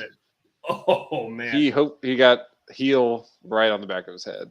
He's got to be knocked out. I mean, he went for. You can see him like go right for his head. We'll see it in slow-mo right here. Oh, it was more like calf. The neck too, though. It wasn't just the head. I mean, I love the speed up when you actually need to see the context. Yeah, it was like the hamstring. Back of the head. Either way, it wasn't good. Yeah. Oh, they didn't do the spot.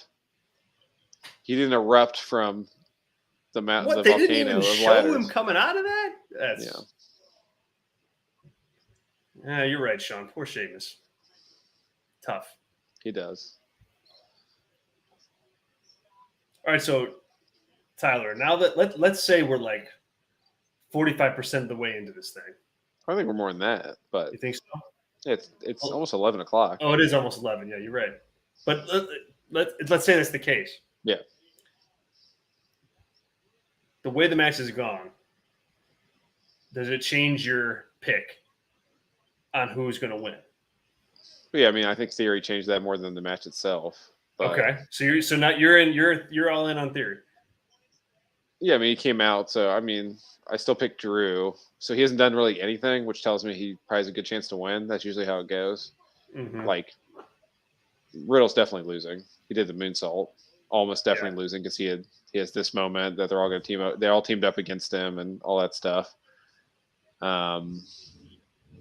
Theory's teased it too many times. That's usually a bad sign for these kind of matches. He's probably about to die right here anyway. And the commentary team is like all in on theory, like the slimy theory, you know. I wonder why I didn't use the ladder to slam him into. Thank goodness he did not. But that would have been a rough bump had he done that. But so I think Drew and Seth look pretty good. I mean, they haven't done much, so still. Yeah, I mean, I think our two picks are like. Yeah, I mean, Madcap for sure. You know, he's been like him and Sheamus have been like the focal point of the match so far. Mm-hmm.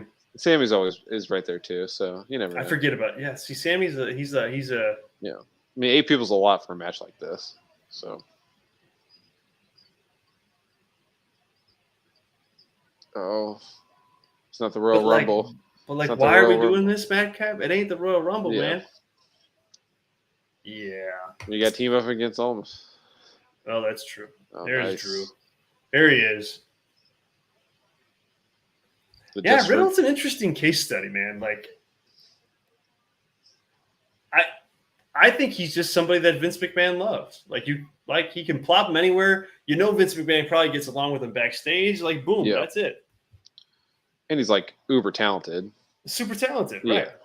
I mean, forever, like, was it like 3-4 years ago, I wanted him to beat Goldberg in WrestleMania. Yes. Like, that was like he was teasing that. That would have been awesome. That's how you could have built this. He could the guy that you could actually think could beat Roman. He was. Yeah. Oh, this will be pretty interesting. Sorry, Omar. Watch the table now. Watch the table not break. You have crew up your Botchamania. Omar is like, I'm out. Oh, it broke. Jeez. It's a good bump. It's good also because it didn't like put him like on the front, so it didn't like jackknife his back like they do so many times. He slid off that thing though.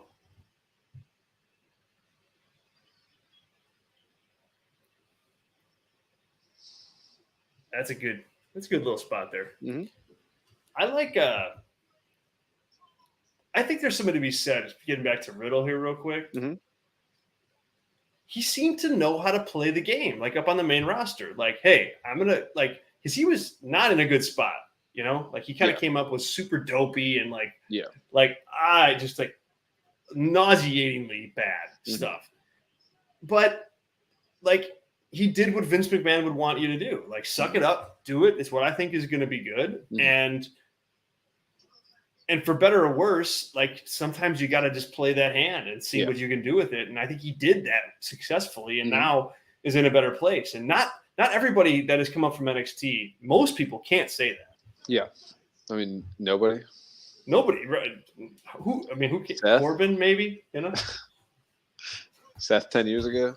Seth, right. I don't know. I don't even know. I don't consider even Seth like a product of NXT, even though he is, but not really.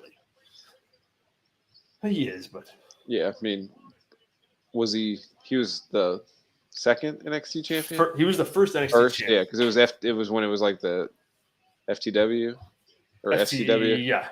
FCW, yeah. Speaking of Seth, is he okay? Like, he hasn't been like the focus of this at all. He's down there. You can see him brushing his hair in the right bottom right corner of your screen. He's waiting. He's doing the peep. We got a lot of Sammy fans in the chat. Lots. Yeah, I mean, that's because like wrestling fans like Sammy, so that's why. That's why he's not going to win. But it's Butch. Oh well, Butch. That's so bitch, Butch. Zahn, you did call it. You called it, man. Yeah. Send Butch. Send Butch.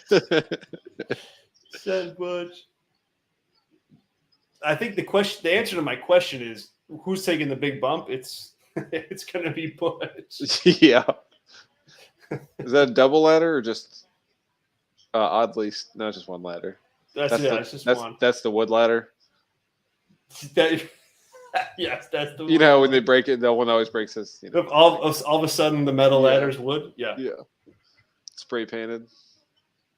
Bad luck. Oh. Do you think you can't possibly get out of that? Yeah. Especially when you're pulling your weight down on yourself. But he's a baby face, so you lose like 35 IQ points. Oh no! Don't push him into it. Don't take a back bump into that. Don't take a back bump into that. Yeah, this is not good. Don't take that. There you go. Yeah, that's better. They should show this in a physics class on how physics do not work. On how not to climb ladders. Yeah. Oh. It's an OSHA class. Like, if you're working under a ladder, don't do this. Don't bench it up while your buddy's on it into another. Yeah, Sean, he kind of looked. That was a bit of a rough spot. It's like, I wouldn't do that tease unless you really are going to take that back bump off the top, because otherwise you do look really, really. I think they made Sheamus look like a dope since he was King Sheamus, like in 2014. It's been like was he the king of the? Oh my god, was he the king of the ring? I don't. You know who is it? Who is right? Fair point. Is Corbin still the rating king? Probably the last rating king. Yeah. Oh no! But didn't wait? He was, I think, the last. Oh.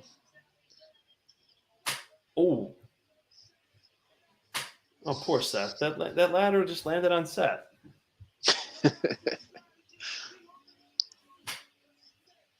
Oh, Sammy. He used all his energy pushing, though. The Stooge. How dare you, Michael Cole? That's not a safe way to pick it up. That'd be the way if you were going to pose for the hard cam. Oh, Madcap. Madcap? No, theory coming. Oh, no, it's Seth. Uh-oh. Sorry, Madcap. Bye-bye. Ooh. Yeah, he messed that up. Madcap, don't bump like that. Don't bump like that.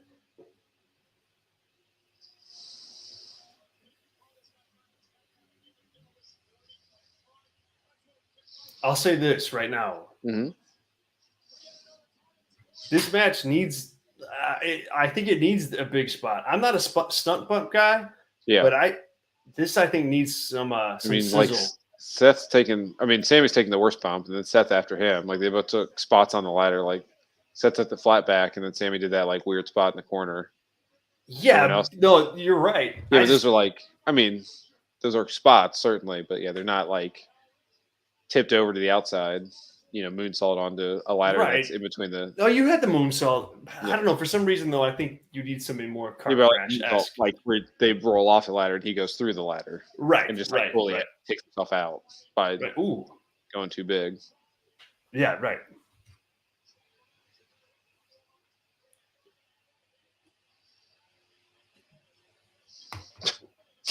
Incredible celebration. I would say like the hand-eye coordination. That is a premier athlete. He can't even grab that thing up there. There it is. Good. Gotta get the ball shot when you hit the RKO. Needed that. So. That's needed that one. That was a big spot. Mm-hmm. RKO, the 3 most devastating letters. Riddle, Keith, Orton. Riddle, Keith, Orton. He'd get adopted by Randy. That was well done. Yeah, oh yeah, for sure. I mean, both those. I think they're Riddle's going towards. They're going Seth Riddle for SummerSlam too. I think that's. Yeah, that'd be a great match. Yeah. Oh, maybe Riddle's gonna do it. He's climbing pretty slow though. Yeah. So you think if Theory here's Theory, do you think the music hits and Cena's not there and he jobs to the music and that's what pisses him off? Maybe. That would suck. I kind of hope not because it's so lame of like a. Yeah. Because it's like Ali that one year when Brock where he was holding the briefcase in his hand. It's so bad. Yeah, I mean, hopefully. Because that's the only thing that stops him. That could be it. Yeah. There's some good drama here. Uh-oh. Theory's gonna do it. He got it. Yep. Wow. Are you ready? Is what his pirate promo would be in the 90s. Arg. Yeah, we got some unhappy people. Are you ready to rumble? Real unhappy, Zach. Yeah. Yeah, it's not great. I just don't get. He walked down that thing like a champ. That was super athletic. Yeah, he did. He did. Someone told him, "Hey, wait a minute, get back up there." That was the most impressive thing I've seen all night. That was awesome. Yeah. This is going to be a wait and see approach for me. I just. Yeah, maybe Cena wins it off of him. Maybe that's a SummerSlam step. Yeah, maybe to take on Roman, even though he's not going to beat Roman. I mean, what a chaotic. Why wouldn't you put Theory in the match like from the beginning? If you wanted to make this seem like a push, like a. Yeah, I mean, I guess they didn't think they could have him drop the title and then get into the ladder match within reason and storyline. So they thought this was the best way to do it. Have him lose 3 weeks ago on Raw to Lashley. Yeah, and then and I guess you can play the Vince card here of it was Vince that that got him into the match or whatever. Yeah. He liked his moxie of losing his title match. Yeah. Well, I mean. Well, what did you think of the match, first of all? It's fine. I mean, probably it was a little crisper than the women's match, but similar. I mean, it's hard on that to do a ton of spots where you think, it's hard to do a near fall, I would say, in a match like this, right? So it's hard to build up to that moment. And there's no one really in the match that you really wanted to win a ton, right? Minus Sammy. So that hurts, just like the women's match, right? And you shouldn't want Sammy either. You know what I mean? It's not something where you do because you can appreciate, his work, but storyline wise, nobody should want him to win. Mm-hmm. Sean gives it a B. Yeah, I'm at B minus, I think. Yeah, I'm right around there. So high level before we wrap this up. And again, thanks to everybody for joining us. This has been an absolute blast. I've had just such a good time, and we'll make sure we'll be doing this again. I don't want to speak for Tyler, but I think we definitely will be. It's a good way to watch. It's good to watch WWE with other people. Hell yeah, man! So B minus from Hazan. Let's end on this, unless you got a question or something. But no, you're good. you saw tonight Liv Morgan, Mm-hmm. Money in the Bank, Theory, Money in the Bank. Like, that's, I don't want to say striking, but I want to say, like, that's a choice. Like, that's a calculated, like, decision to use that briefcase or that win and that gimmick as a prop for elevation, to elevate somebody up the card. And in Morgan's case, you do it all the way, right? She cashes in. She pins Ronda Rousey. There's only one other person that's pinned Ronda Rousey. You know, it's a big deal. Yeah. Theory, I think the way he got in, like, I need time to digest that. But